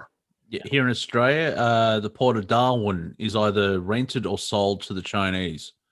Yeah. And most people are like, I'm sorry, what? Yeah. So you guys know about the Northwest Passage, right? How it's all opening up now. Yeah. And it's like the dark horse nobody's considering. But secretly, there's a lot of, I think this is, well, I don't want to talk politics today, but I think it has a lot to do with Trudeau cozying up to Xi Jinping. I think they've made a deal, like Trudeau's turned his back.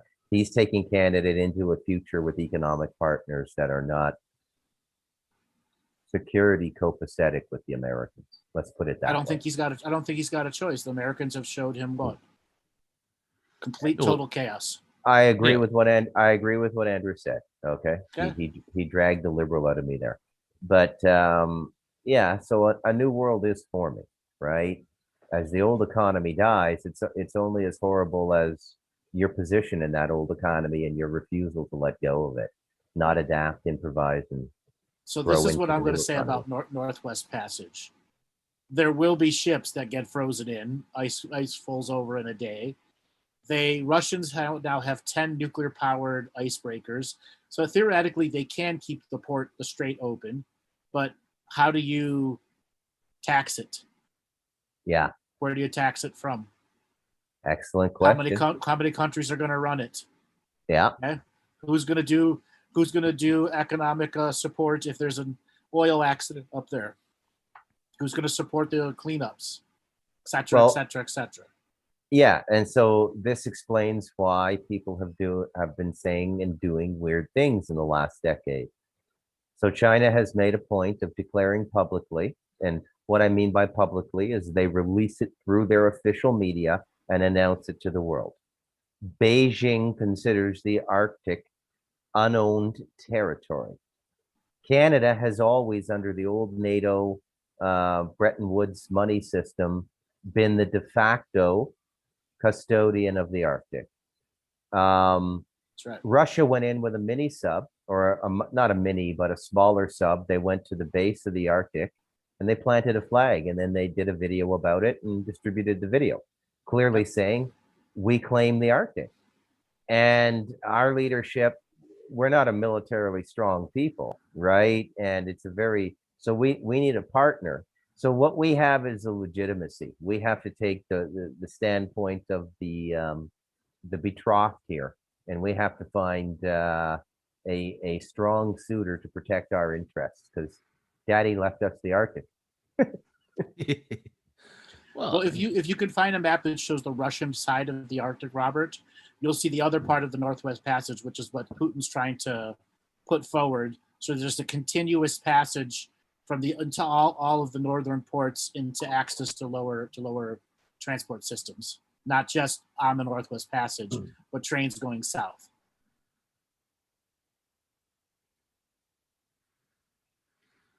Yeah, they say it's a beautiful place to visit, the Arctic. I know everybody's fascinated with the Antarctic these days, but I know some Canadians who've been up to the Arctic, and it's life-altering, they say.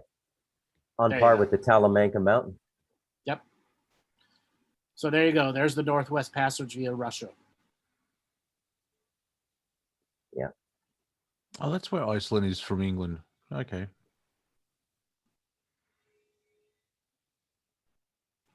It's hard to perceive it until you actually see it on a map. Yeah, and because sorry, flat earthers, it's a sphere, and so it just looks. We're used to having a flat map, but this is obviously detailed to actually showing the top of a globe, and so it looks odd. Because when was that's the first time I've ever seen the Scandinavia on its side. It always looks like an old man's penis. I've always seen it on the top of Europe. Yeah, so now you're seeing it on its side. Yeah, it looks odd. All In a right. So good now, way. now that we've seen the two sides of the Northwest Passage, if they're going to try to promote that, this whole economic downturn and inflation, hyperinflation, parts scarceness, etc., how does that story end and a new story take over? Well, new trade routes, right? It's almost like new neural pathways in the brain.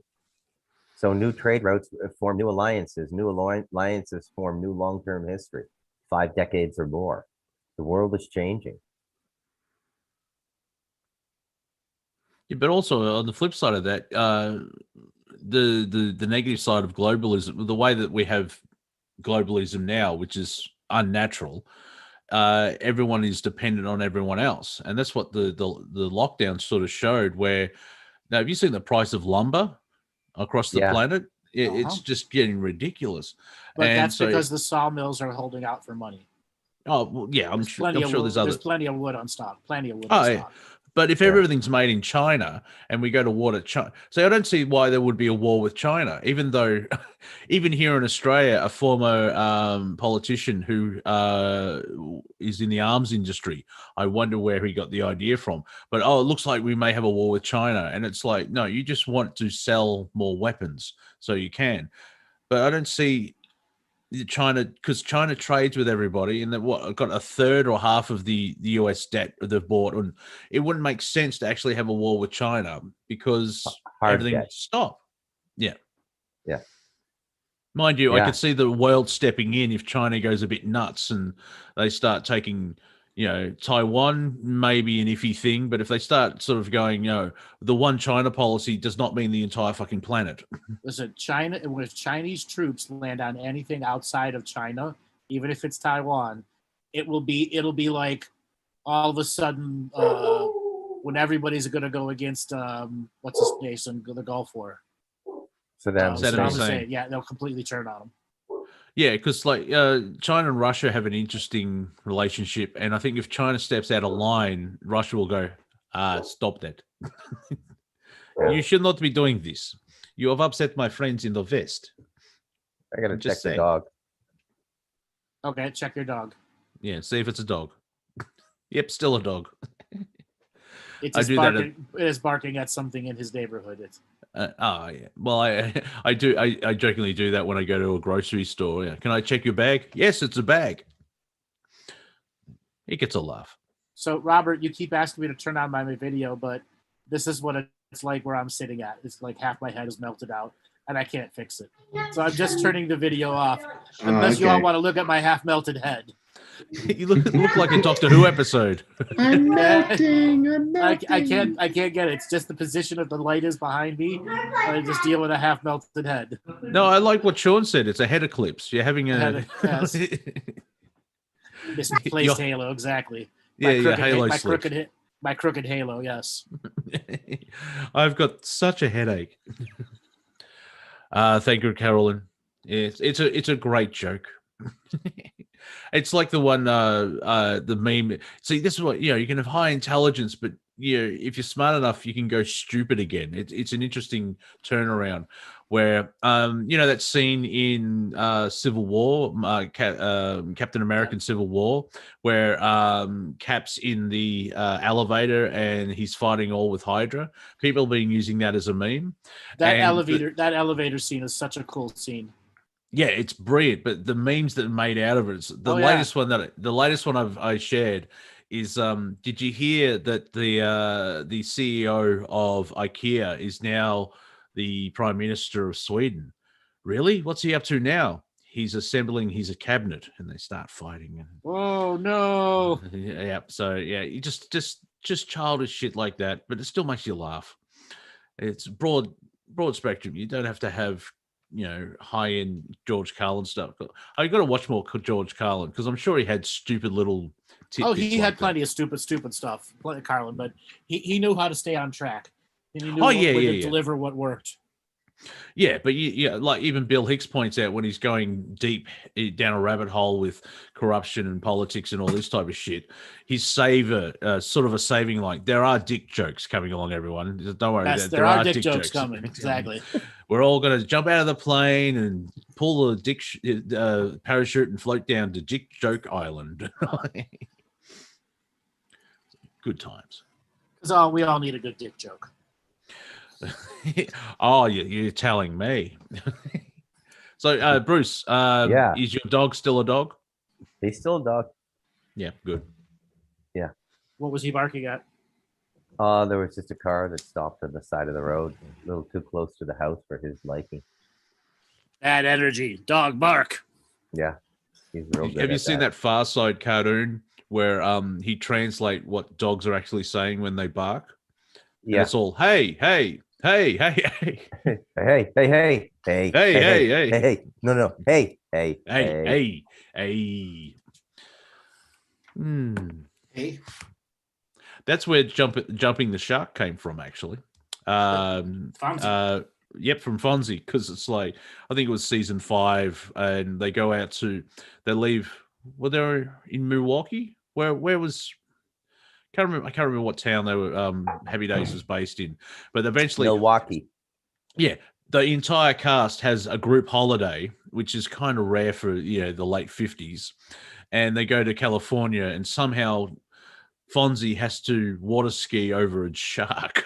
Yeah, and I it's remember like, being absolutely jump captured. Yeah, absolutely captured by that. Total imagination capture there. That whole season of Happy Days. Monday, Tuesday, Happy Day. Monday. Robin Williams, a Japanese man singing Happy Days. So Monday, Tuesday, Happy Days. Yeah. Wednesday, Thursday, Happy Days. Friday, not so happy day. No happy day. Saturday, happy day. I've noticed as well recently. I've got 3 main reactions to what's happening with the global narrative. It's like, really, or or it's the first Al from Happy Days. Yeah. So, you know what? You just made me think about something there, Monty, that I think is an excellent subject for comedy, because it is comedic. It's Robin Williams. And I'm referring here to Mork for Mork. Yep. Now, in context to what we're going through now in terms of pseudo-disclosure and all the other bullshit, how far ahead of its time was that show, actually, Mork for Mork? Well, interesting enough, it was just a one-off episode of Happy Days, but people loved it so much that they had the show created. And I've watched all I think 4 seasons, and the way that they ended the show, because it got cancelled just as it was about to end, and the last 3 is they're trapped in time. They're time traveling. So technically, Mork and Mindy are still flipping through time at this point. And that's how it ended. Yeah. And especially with Mirth and is it Jonathan Winters? My God, he's just a comedy god. Just the way he does stuff is fantastic. Yeah. And Laverne and Shirley as well. So there was a lot of spin-offs from Happy Days. But way ahead of its time, even though it was just, this would be kooky because Robin's Robin. And so him playing an alien would be better than him being sort of like a baker or something. But the amount of cocaine he used for that show was ridiculous. Yeah. Yeah, I even joked about it in his stand-up routine. I think when he stopped, is like, cocaine is God's way of saying you earn too much money. Exactly.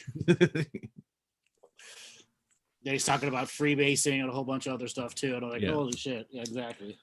I was watching the Bill Hicks, I think the Bill Hicks story, and Bill worked as a double act, and I can't remember his name, who still does stand up, but they're at the Comedy Store in LA, and they're just hanging out because Bill was doing was actually getting stage time there, and they would just sit there after hours, and Robin Williams and Richard Pryor would walk in, and they would riff and just entertain the comics, and it's like just everything made up on the spot, and everyone's pissing themselves laughing. I think that's just an Australian term. You're laughing a lot. Yeah. But it's just Kinnison? Sam Kinnison? no. Dwight, someone. Oh, Kinnison okay. was later on. Well, they were roommates, so they, you know, you don't need a roommate when you're past your salad days. I was a really big Sam Kinison fan, and when he died, it was a day of mourning for me. Oh my God! Have you heard? College professor he played in Back to School with Rodney Dangerfield? Yeah, exactly. I mean, he was a big influence in me, comedic wise.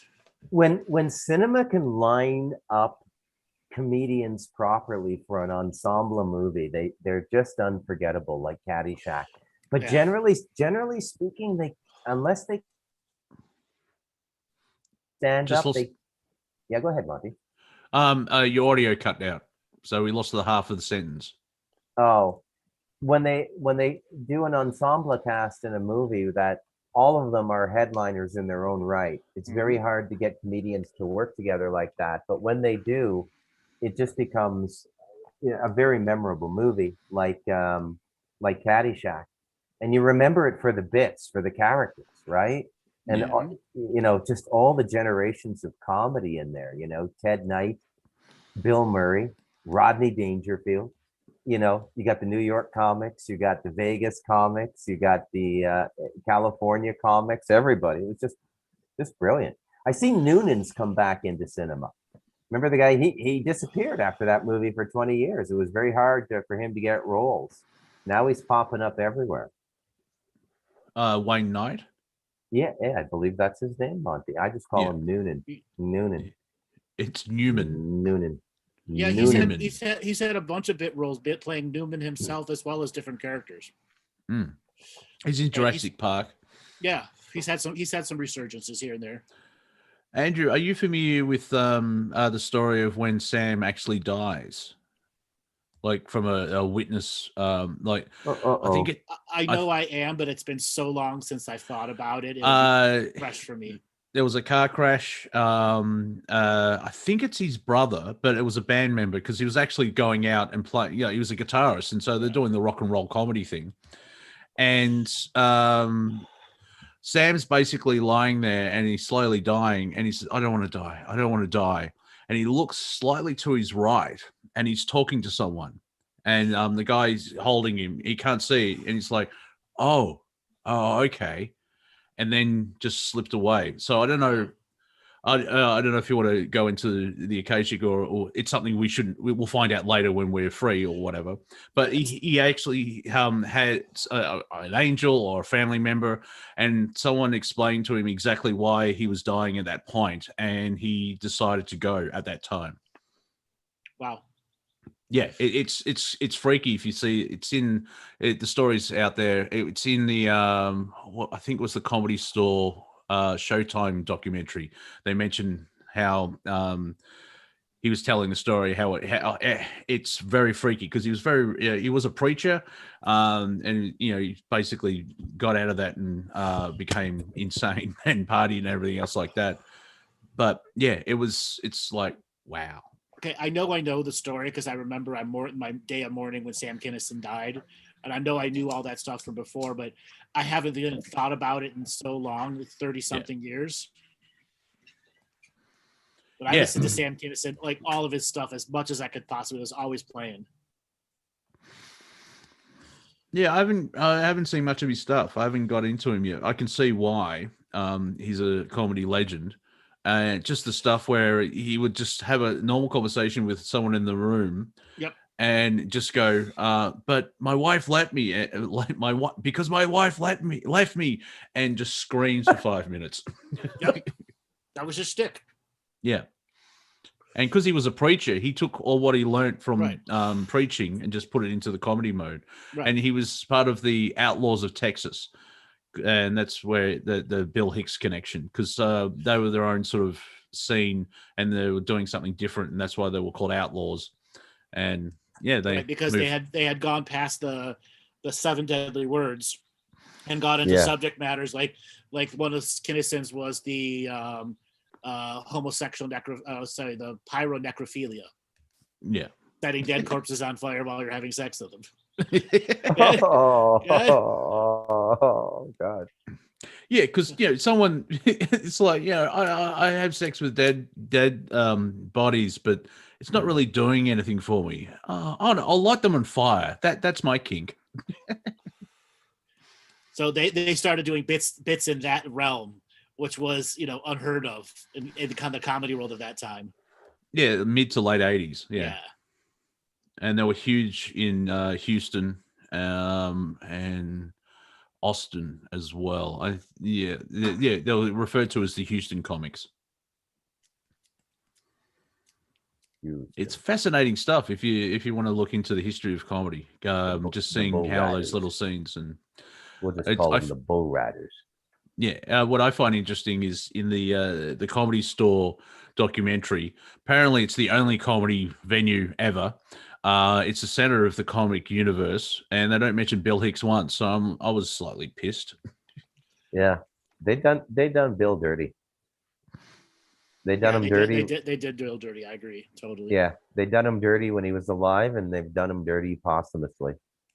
Yeah, he's very big in the alternative world, and I think the main driver of that would be Tool, or a big part of that, because he actually opened for Tool at Lollapalooza. Because there was an idea of him touring. He would do an opening act, and then Tool would play. And one of his jokes, he was opening in Los Angeles. He was like, "Yeah, I've lost my contact lens in the mosh pit. If anyone can help me out." Ha ha ha ha ha. So, yeah, but it's interesting that mix between comedy and music. It's very similar, a different art form, but everything else is roughly the same. Well, Andrew Dice Clay, interesting about Andrew Dice Clay is that Rodney Dangerfield would do showcases, and Clay, Dice was on the same show as Bill, and whoever picked the next big thing, they chose Dice over Bill for whatever reason. And Bill Hicks apparently went and saw The Adventures of Ford Fairlane and had the honor of walking out on it. He made it no Ford Fairlane, no Johnny Bananas. That's my position. When that came out in the early 90s, it was huge down here in Australia because we didn't know anything about that. Didn't know anything about Bill because he wasn't up enough in the industry to be spread market wise. The only time I knew about Bill Hicks alive, and I had to do hindsight, I remember seeing Bill Hicks on his One for the Australians. He did a bit where he came out for the Melbourne Comedy Festival, and no one knew who he was. But anyone that saw him just thought he's the best thing. But he was on Hey Hey It's Saturday, which was like a variety show that went for like 28 years. And he was doing his routine on smoking on an aeroplane, where I'm on this plane and I'm sleeping, and then I feel this tapping on my head, and it's this 8-year-old loose on the plane, and the mother's looking at it, smiling, going, "Oh, isn't he cute?" And the man next to him says, "Oh yeah, they're so cute when they're at that age, when they're that small." Then the kid runs over to the door and starts flipping the handle. And the man starts to get up. And I said, "Wait a minute. We're going to learn something here." Hey, you're right. The smaller he gets, the cuter he is. Hey, Stuart, since there's a breeze, can we smoke now? And so it was doing TV esque comedy, but it was still Bill. And I saw it and laughed. And then 5-6 years later, I realized I saw Bill Hicks live on television, but still, that's my Bill Hicks story. Still saw him live, yeah. Yeah, because I discovered him in 97, 98, and it was because of a Tool fan said, "Oh, you'll love Bill Hicks," because they sampled Bill twice on how do you say, what's Tool's second album, a mini that one. Lateralis? No, the one before that.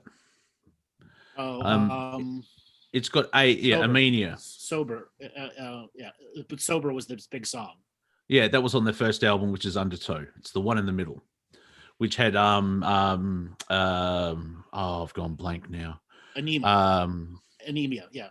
That's how you say it. Yeah. Stinkfist was their album, and that single, and it's like, yeah, that's a lovely. Apparently, it's about anal fisting. Thanks, Maynard. Yeah. That's a lovely song. All right. Do we want to insult our audience to come and raise their hands as we do every Friday? Yes, but Yeah. we figured out that they're afraid of you, so you do it because they'll come on. When we do it, it's like, nah, fuck it. Well, somebody raised their hand already. Yeah.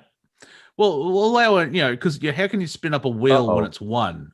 Like, callers in yellow, also in callers in pink. Callers, but also in pink. Have you seen those pie graphs? Yes. Yeah. All right. Robert, spin up the one wheel of callers. The wheel of caller. The wheel of caller, yes. Boy, this is getting challenging. Oh, we've got two now. It's fight in the car Oh, park. wait. Oh, no. Who do I choose? Let's go with Greg. Yeah. Uh-oh. Greg, are you there? Still muted. Got to unmute Greg. May the power of the internet compel you. Greg, we're sending you a signal. Hold Okay, on, Greg. Can you hear me? One more Yes. step. Where are you calling from, Greg? Los Angeles. Welcome to the show. L.A. Raven. Los so- Angeles. How are you guys doing today? Good. What do you Good, think of the thanks. show so far? It's pretty good. It's pretty good. I'm casually just like watching and working a little bit at the same time. Ooh, I do that a lot. what are you working on?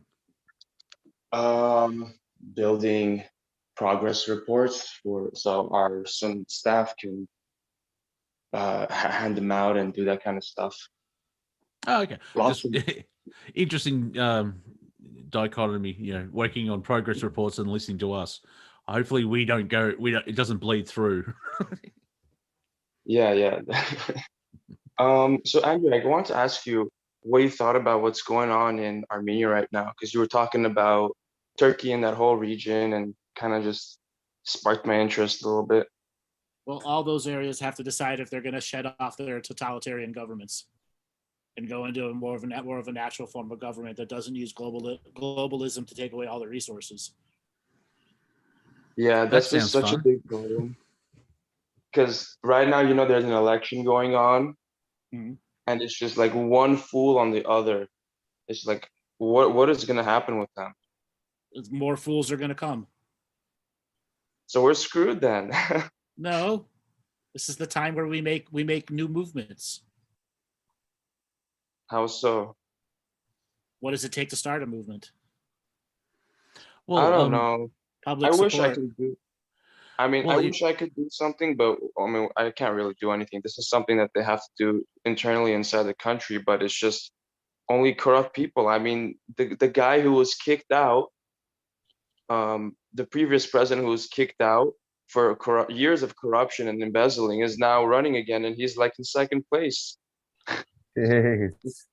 Oh yeah, that David Icke thing where Group A is in power. Oh, let's vote in Group B. Oh, Group B sucks, so we go back to Group A. Ah, crap.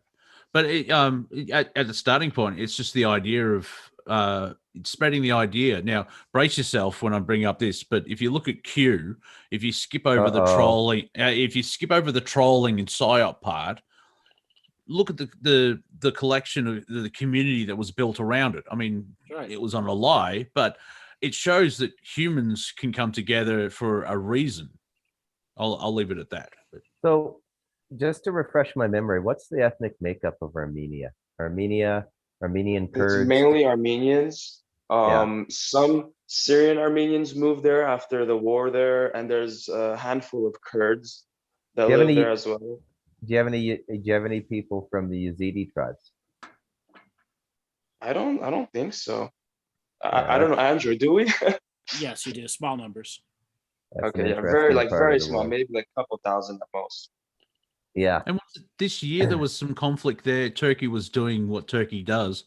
It got that bad that System of a Down actually recorded 2 songs and released it for charity to help out, because System of a Down, they're all 4 of them have Armenian backgrounds, and so they've been pointing out the genocide in the 20s that no one will acknowledge, And Andrew, what is so special about that land is just technology Okay. in the mountains, access to underground tunnels, right. fortification systems, technology in the mountains. So why haven't the current leaders taken advantage of that?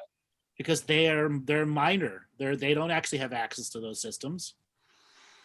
Right. So none of them are actually aware of any of that reality. They're just fools, No, right? some of them have a limited level of awareness, but that's very small in number. But to them, it's still about economics. The ones that are in power still have the running on the greed model, with an unawareness that there's another model running the greed model to create a greater control system. Right. Yeah. It's just so sad how much has been squandered. Every country's been squandered. Si, senor. Every country has been squandered. What can humans do about it? Well, there is that coming together and stopping corruption, but I think, like, I not fall into the trap, but it's kind of daunting where it's like, one man beats the system. Well, not necessarily, but the system has to. There is a way out. It's not completely hopeless. It's I would say that we're trying to resolve a way of actually doing it. Right. How much of it do you guys think is more of like a cultural evolution that needs to take place? Because at the end of the day, you get what you deserve when you vote for the leaders you vote for. You vote for Biden, you vote for Trump. You can't complain. Yes and no, because, well, it's a democracy. So if someone has 51% of the vote, why does the 49% get punished for it? I understand what you're coming from, but there's also, and plus, I think there's 2 countries on the planet where you have to vote, and Australia is one of them. Yay! But the non-voters as well. It's Andrew, can you help me out? Because it's a complex thing, but I'm sure you'll be able to say it in a sentence. What I'm trying, because when you vote, there's an element of consent, isn't there? Yes. When you vote, there's an energetic consent for them to continue 4 more years of what they've just been doing, no matter who's going to be in office. And which is why I'm not a big fan of voting. Yeah, and what happens when you don't vote? Because voters will say you're not engaging, so it's your fault. But if you're not giving consent, well, they don't measure the non-consenters and why they're not consenting. Because if they did, it would show how much dissent there really is. yeah. Because what is it? A third, or how many people vote? Well, this last election's different. 90 million people voted for something different that didn't make it into office. Yeah, so it's 2/3 of the country actually voted, because it's not 100% like in here in Australia. Right. Well, obviously, voting age and everything else like that, but. Yeah, it's kind of scary when you look at the numbers back in the day where this many people voted. And this many people. When the non-voters outweigh the voters, it's kind of scary. Yes, something is very scary going on there. Yeah, or a quarter of the people voted for them. Happening here. And it's taking fucking forever. All right, Greg, we're going to move on to the next caller because we've got 3 brave people who have raised their hand. Thanks, Greg. Awesome. Thank you. Have a good one, you guys. Thank you. All right, Robert, let's spin up the wheel of callers and see who's next. E-Man, signal to unmute. What's up, gang? Can you hear me? Yes. Where are you calling from, E-Man? Hey, Nashville, Tennessee. Nashville, Tennessee. Welcome to the show. Tennessee. That's it. That's a musical capital. Nice. Known for one of the things. Mm-hmm. Yep. Oh yeah, man. Yeah, there's a lot of things. Don't get me wrong. Just like even Dave Mustaine from Megadeth moved there, mainly to help Eddie's daughter. But yeah, it's just not a country mecca. It's music all across the board. And it's becoming a mecca of its own sorts. It's grown up so much in the last few years. Yeah. The South in a lot of ways. So you like to read? And also, it's not California, so that's why it's popular. True. Yes. Economy, all that. Yeah. I'm a native, so seeing the great migration of people coming over the years has been interesting, but I'm looking to get a home pretty soon and get out in that Goldilocks zone, not too close, not too far from the city, in due time. Oh, nice. And then let the bears into your house and take your shit. That one coming. Yeah, I'll be ready for it. But hey, guys, I wanted to call in and just throw a couple of name suggestions for the group. Okay, go ahead. Okay. The first one, the Three Musketeers. Musketeers. Ooh. Tied up? Yeah. Okay. On to the next one. The Three Albino Amigos. It's the alliteration that caught me there. You know, Yes. the repetition of that vowel. Very, very well done, sir. That's your Yes. Tennessee drawl coming out. Yes. A little bit. I'll be bilingual like you, and I'm giving myself about a 4-year time frame. Oh yeah, we could have a tagline. We white, yo. All right, your third one? Third one, we're looking at the Tres Leches. Tres leches. Aha. Yo sabe. Oh, that's a famous cake down here. Free milk. That's my wife's favorite cake. Tres leches. I got to buy that every time we go in town. Yeah, it's a huge cake down here. And when you buy it at a bakery, they actually have a little milk at the bottom. So it's like you eat the cake a bit wet at the bottom. It's actually delicious. Absolutely delicious. Yeah, the three milk. The three, yeah, that's what it means. The three cakes and cookies. Tres leches. Yes. Yes. Where you can have your cake and eat it too, you know. I kind of like Musketeers. I thought you'd like that one. Yes, I'm liking that one. Yeah. Okay. Hey, I thought while I'm at it, you know, and it's good timing because y'all were talking about comedians. I wanted to get y'all's Mount Rushmore of comedians. I have my own, but I'd like to hear y'all's first. Chappelle, Burr, Kevin Hart, all the guys on the Redneck tour. Jeff Foxworthy, Larry the Cable Guy. Yes. You do know there's other there's other countries, right? No. All right. I don't. I'm an American. Fair enough. So I guess by the parameters of the question, we have to name American comics too, because you got to be American to get on Mount Rushmore, right? International. Oh, I would go. I think Richard Pryor, Red Fox, and Norm MacDonald. Mm-hmm. Let me see. Do you like Norm? Do you know about Norm in Tennessee? Norm MacDonald? Yeah, I found out about. I really, you know, he's kind of one of those guys that's lingered, and then I gave him some real attention like a year ago, and man, this is one of a kind. Oh, he's a comics comic. He did this dinky little show on YouTube, like unbelievably, like $100 budget. Everybody went on it, and then Netflix gave him a show. He probably pissed off the producers. He doesn't work well with the second tier of comedy, the business tier. That probably explains a lot of the Norm MacDonald stories there are out there from comedians. Oh, he's legend. He's legend. Oh yeah, stuff of legends. Do you remember the first time he came back to SNL to host after they fired him? He says, well, they fired me for not being funny. Now they want me to be host. This show must be really unfunny now. This shirt sucks. Yeah. Oh, man. I'll give you mine real quick. I guess I've got a little bit of an American bias going. Chappelle, Carlin, Pryor, and Burr. If you're wondering why I didn't mention the legendary Bill Hicks, it's because he's on a mountain of his own. It's slightly bigger. Yeah, for me, I've been trying to think of Australian and English comics as well. Monty Python, Robin Williams, Bill Hicks, and an Australian comic called Dave Grant, just to shake things up there. Yeah, hey, you turned me on to an Australian comedian who did a joke. I forget his name now, but he did a joke about it. He was like the heavy metal guy. Steve Hughes. Hughes, man, the guy's hilarious. That how you know your gay joke? Oh man, I was laughing out loud. Oh yeah, I love that. I'll just repeat it here. Steve won't mind. Please. He was living in Manchester.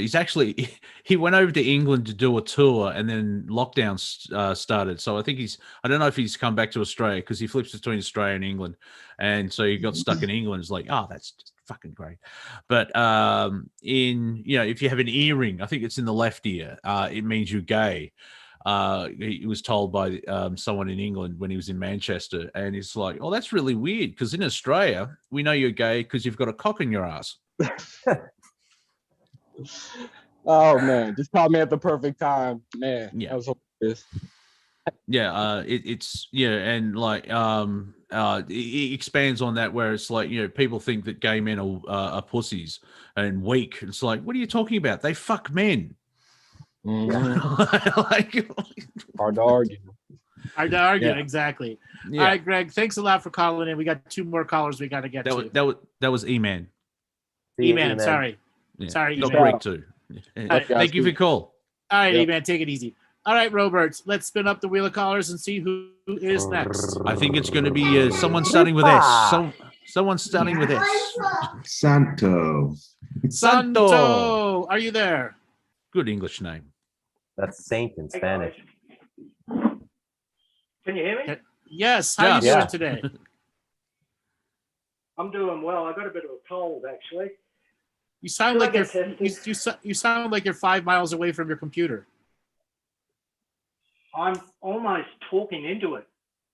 So you must Yeah. have some other device open as your microphone must be selected on a different device. Do you have a microphone or a headset? Hang on. That's better. Can you hear me now? Oh Yes. God, yes. Yeah, much better. Well, there you go. It's this complex technology when you're sitting on a deck with a Mac and a UE Mega Boom, and you don't know what the hell you're doing. Said the tech guy. Hey, I agree. I agree with the last. Who was the last guy? E-Man. Renaming the show. Yeah. Or known as AKA E-Man, Greg yeah. too. Yeah, rename the show. I think that's a good idea. And the bit about comedy, I like that because the American thing is very American. And we Aussies are kind of stuck between English, American, Jewish, you know, we kind of, and Americans kind of, I feel, don't get the Aussie humor. Do you agree, Monty? They kind of think we're a bit weird, like that last one, you know, with about the the gay guy and that. You know, Yeah. the average Aussie would piss himself laughing, you know. But Yeah, I just got the feel Americans would go, oh, it's a bit inappropriate. Well, it's the influence of England, the mother country, and so we have a mixture of. We're brought up. We started out English, and then you have the American culture spreading out like a disease, and so we have a mixture of both. And it's sort of, and plus Australians create their own form of comedy because everything here in Australia wants to kill you. About a third of it can't kill you, but it wants to. But it's just adapting to the land, and so there's that you got to laugh, mate. It's that, you know, yeah, the house burnt down and there's a flood and all this. Well, you got to laugh, and in a way it's a coping mechanism on a unconscious level to experience and survive Australia. Sounds pretty we damn kind of got conscious this to me. Yeah, but the short answer Well, is it's like pretty- yes. Yes. And hey, Bruce, I wanted to ask you, are you got Costa Rican citizenship? How does it work? Are you interested in coming over? No, I'm just curious. I'm just curious as to, because there seems to be this quality about Costa Rica where there've been quite a few Aussies I know that go over there, and I'm not quite sure what the attraction is. You know, is it? Tell me, Garden like Eden. what is it?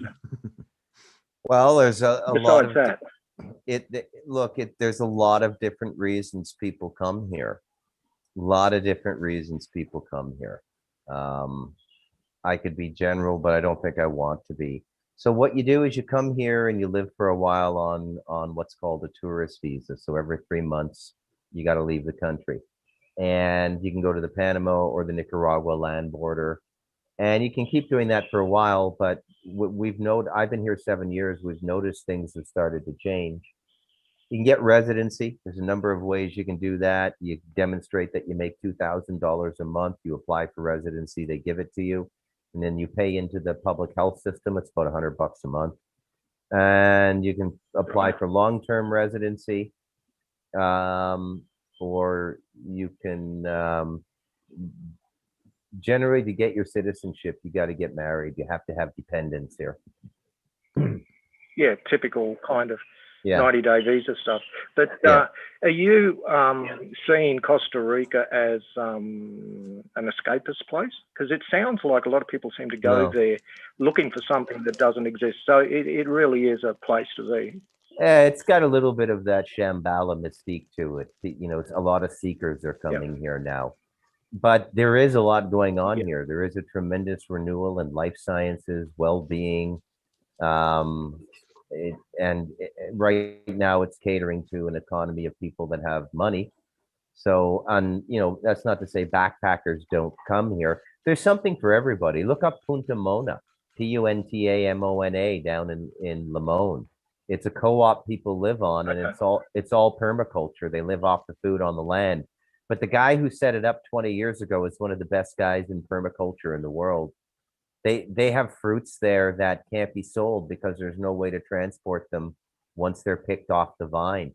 They've got to be eaten fresh. And you have to do a bit of work when you're living there. I'm not sure if he charges you to live there, but it wouldn't be expensive. I can't imagine it being more than $300 or $400 a month.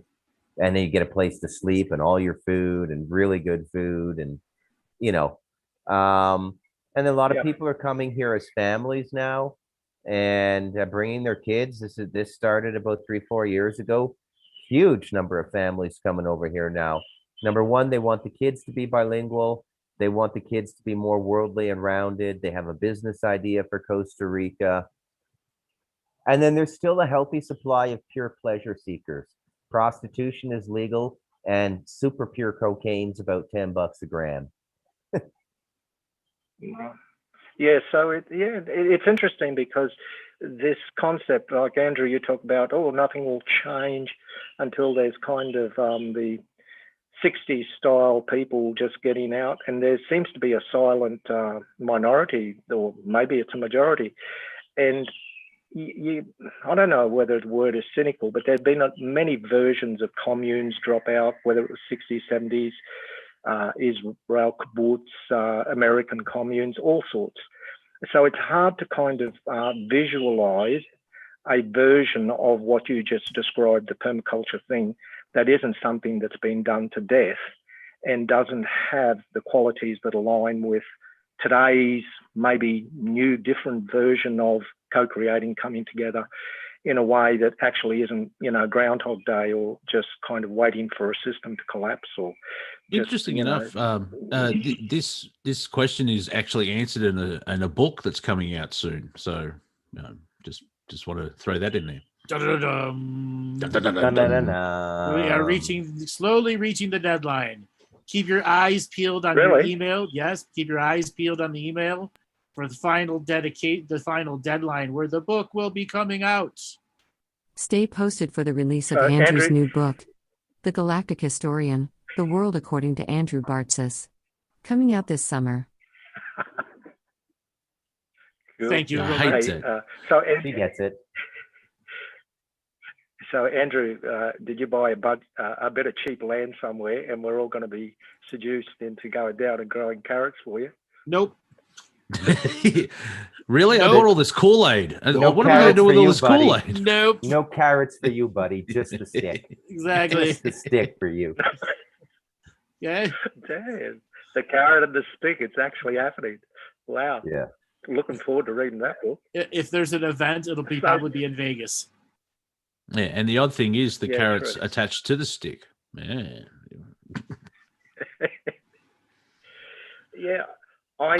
I kind of am curious what Bruce was saying and doing, because I think we've all got questions around that space. So it'll be good to read this book just to see another perspective. Mm-hmm. You probably have to read it 6 or 7 times. Yeah, Bruce absorbed all my information. I think, what did you say? I handed you 300,000 words and background stuff. Yeah. But Cool. It's Looking not forward to fully it. it's not fully digested. It's sitting in my colon like a kilogram of old 10-year cheddar. But Lovely. it's being processed. Yes, it's a fantastic read. One dry nugget at a time. Yeah.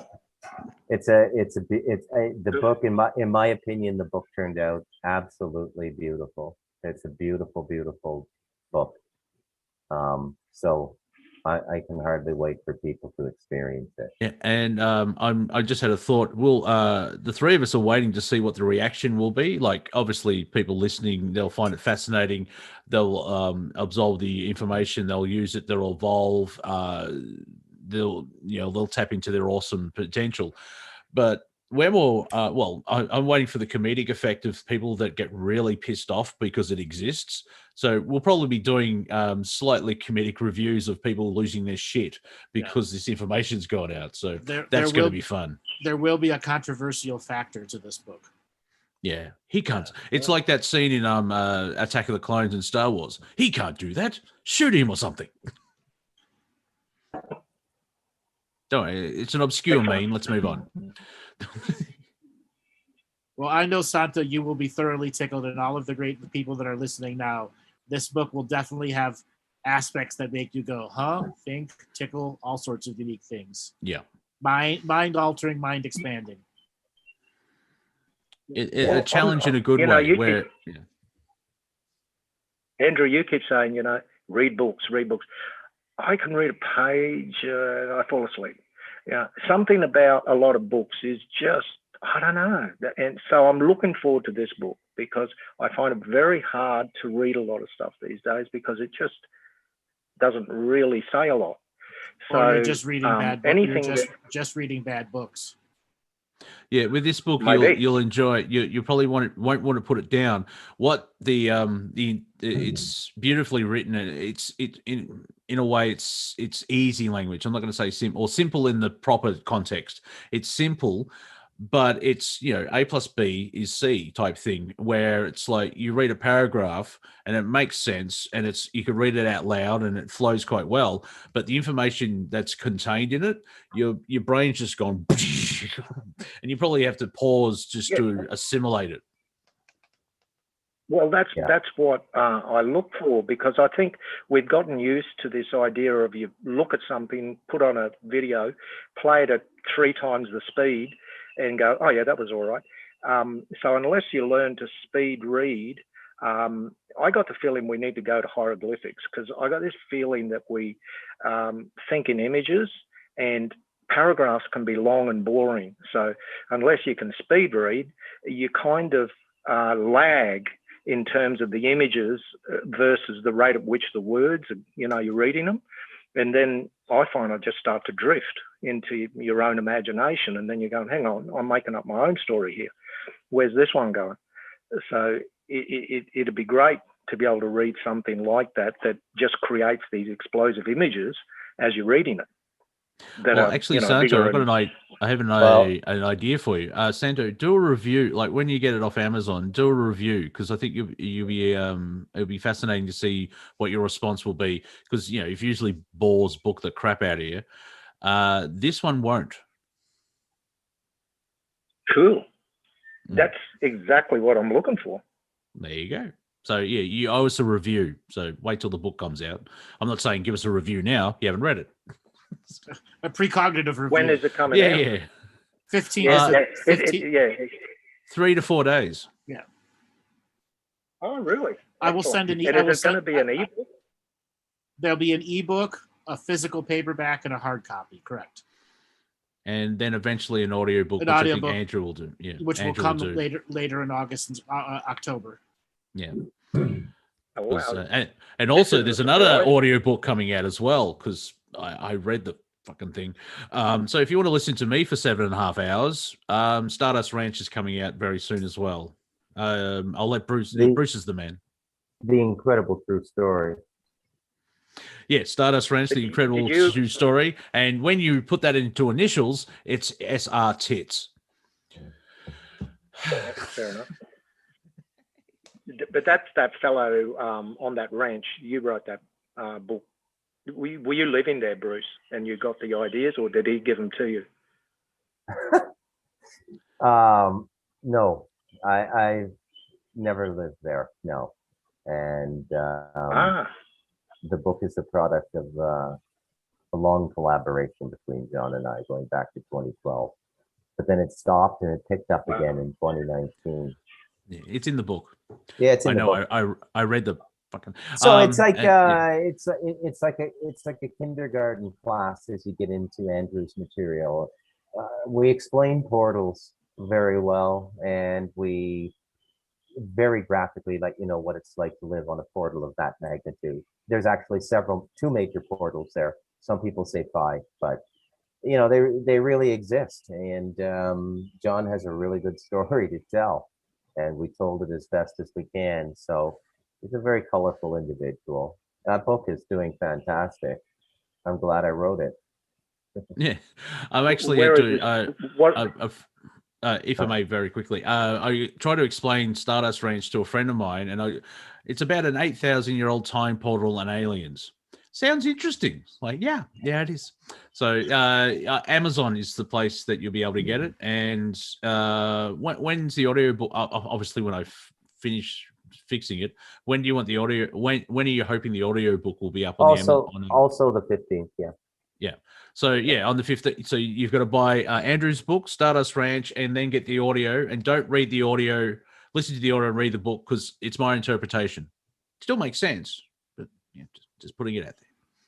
Cool. And I sound awesome. Cool. Well, I might get back to it. And I'm just going to ask one last question. There's this weird picture of a bus on Andrew's page. I don't know. Is that anything like the bus? What bus? Where at? What page? I think you shared the video page of that. The renovation of that touring bus. It's a massive bus. It's huge. Okay, you're talking about that. Yeah, what about it? Are you actually going to be touring in a huge bus like that? No, I put that up there because that's the big dream. I could have that. No, that's like a $3 million. That's like a $3 million RV. No, because it was reminding me of getting on the bus. Remember the in the San Fran 60s days, what was that? Because I just had that flash of image, and I thought you were sort of actually going to do this running around the country, getting people on and off your bus in some strange way. I'm not. No, I'm not going to do that.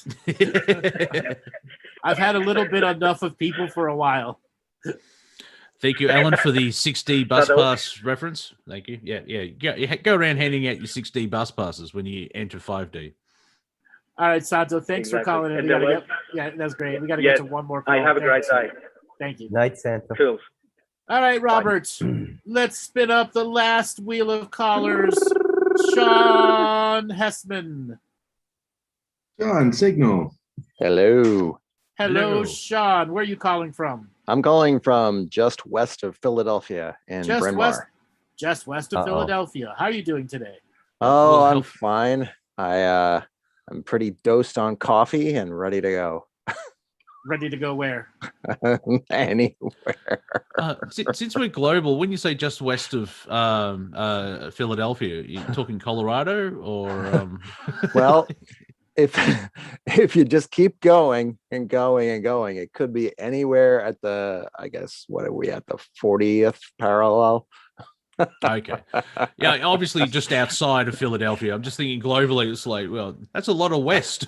There is a lot of west. I think the sun is just west of me right now. I live on the sun, is what I'm trying to say. Well, it is a portal. So yeah. Are we making you laugh today? There's laughter in everything. I say yes. I actually have some specific questions about Three Stooges moments. Okay. Yeah. Which Andrew has been talking about forever. And I found some that I thought might fit your category, and whether they are or aren't, I was interested if you spotted some in the global events as well. Show me. Tell me. So about 4 months ago, there was a moment where like this military coup happened in Myanmar and was accidentally captured on this like aerobics dancer video, and it's all over YouTube. Yes, I saw that. Yeah. Yes, that is an example of a Larry getting poked in the eye moment. Awesome. So we're moving from the crouching dog into the revolution level. So that is absolutely a Three Stooges moment right there. Cool. And I guess is there anything remotely Three Stooges about like the latest kind of promoted UFO disclosure and Fauci leaks getting zero traction? Does that have like a Three Stooges? No, all the Three Stooges jokes, their jokes get traction.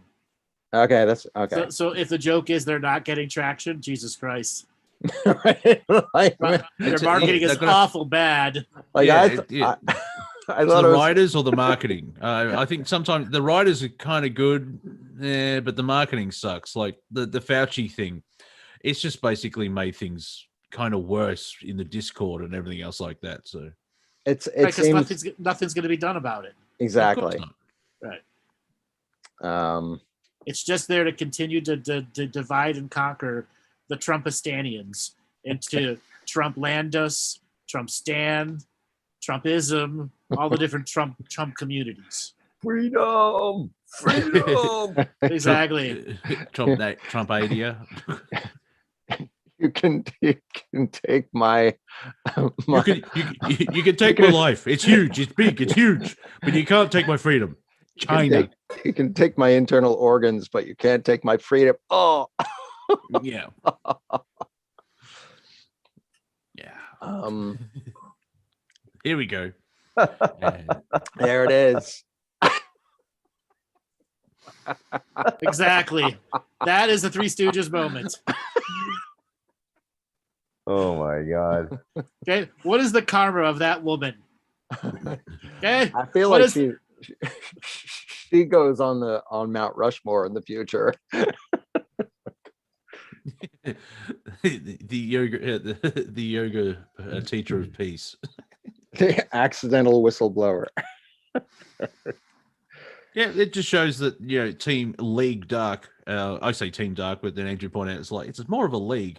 The League Dark don't have control. They don't have total control, and they're the last 18 months are on the back foot because the Prime Creator writes the best stuff. I mean, seeing that we must overthrow the government.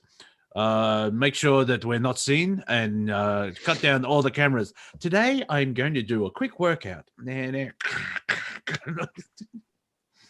So, have there been any Three Stooges moments like besides that one that I missed this year? There have been a number of Biden moments that are definitely in the Three Stooges range. True. Yeah, except he was Larry trying to wait to hit Kurt Schempp with the rag. Okay, and it just missed.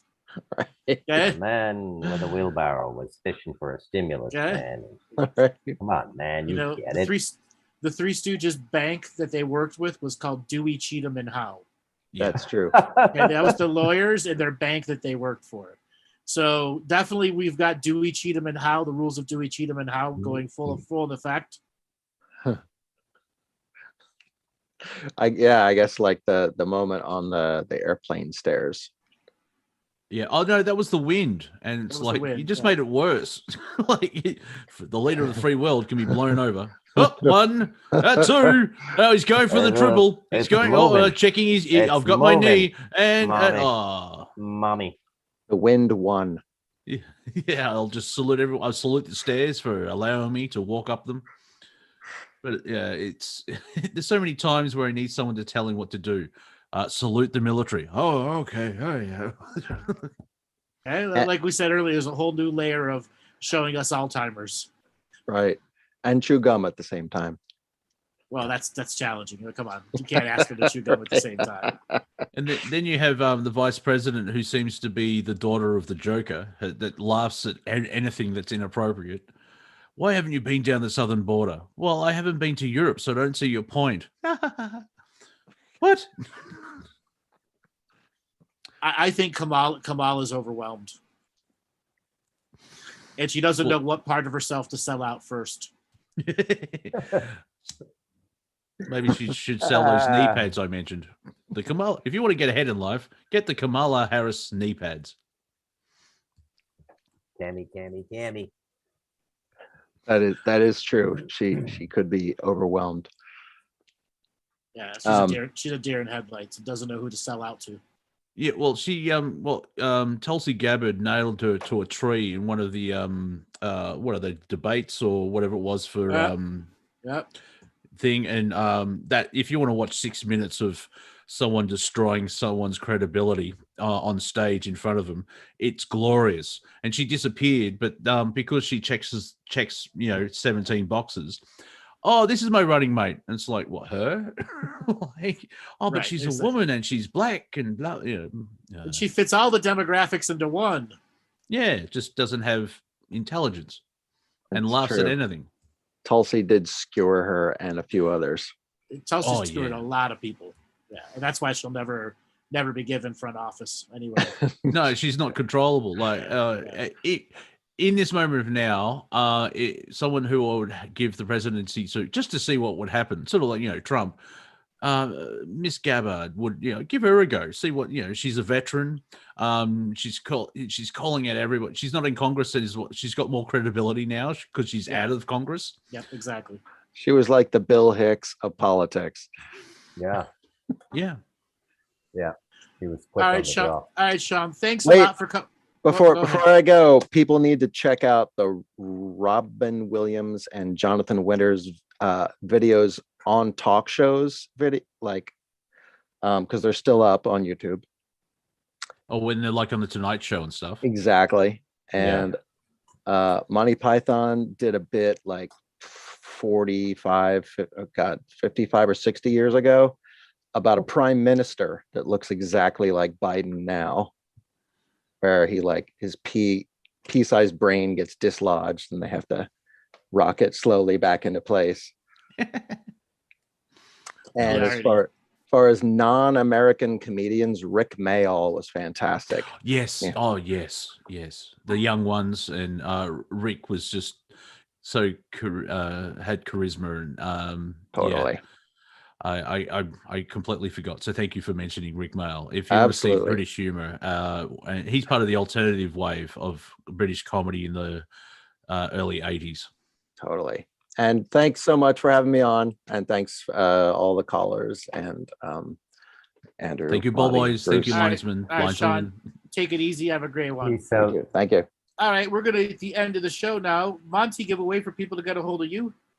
Wafer Thin Entertainment, which is on YouTube.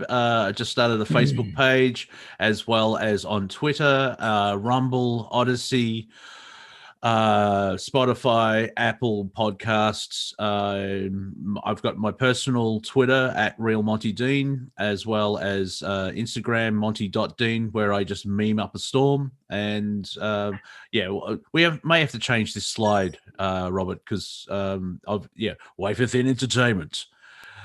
Send money. Yeah. Bruce, give a way for people to get a hold of you. Amazon.com, Bruce MacDonald, MacDonald. Buy a book. And you all know who I am. I will be back this coming Tuesday. And hopefully there will be a book ready by then. So pay attention to your email inbox, your Facebook, YouTube notifications, that the book shall be coming shortly. All right, everyone. We'll catch you this coming Tuesday for a show with Martina Grubuller. Buenas noches, todos. What he said.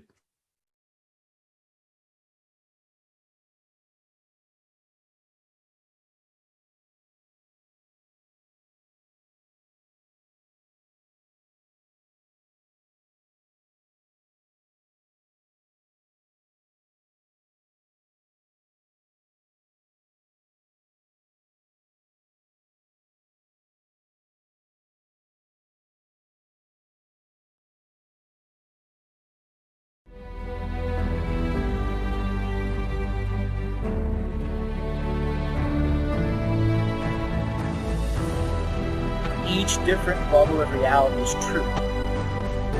A galactic historian is a person that looks at all the lines of dramatic karma. Nudge, nudge. It's the holy grail. Improvise. Mysterious. It's counter psychic intelligence. Why is DNA farming of this star cluster so important? Because we do manifest our reality. We do create our reality.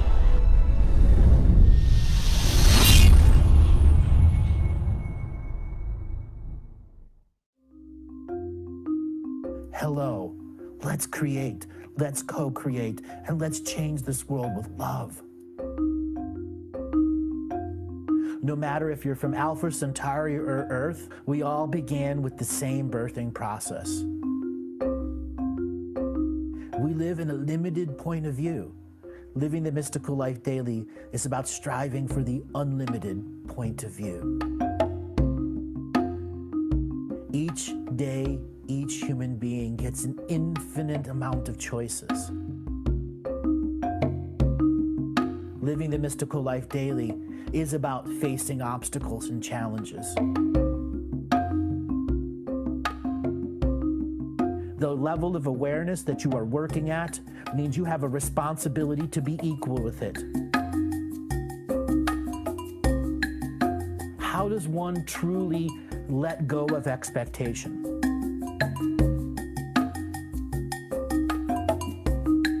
You can make the moment that you wake up to the moment you go to sleep sacred. The keys to success: choice, choice, choice, and choice.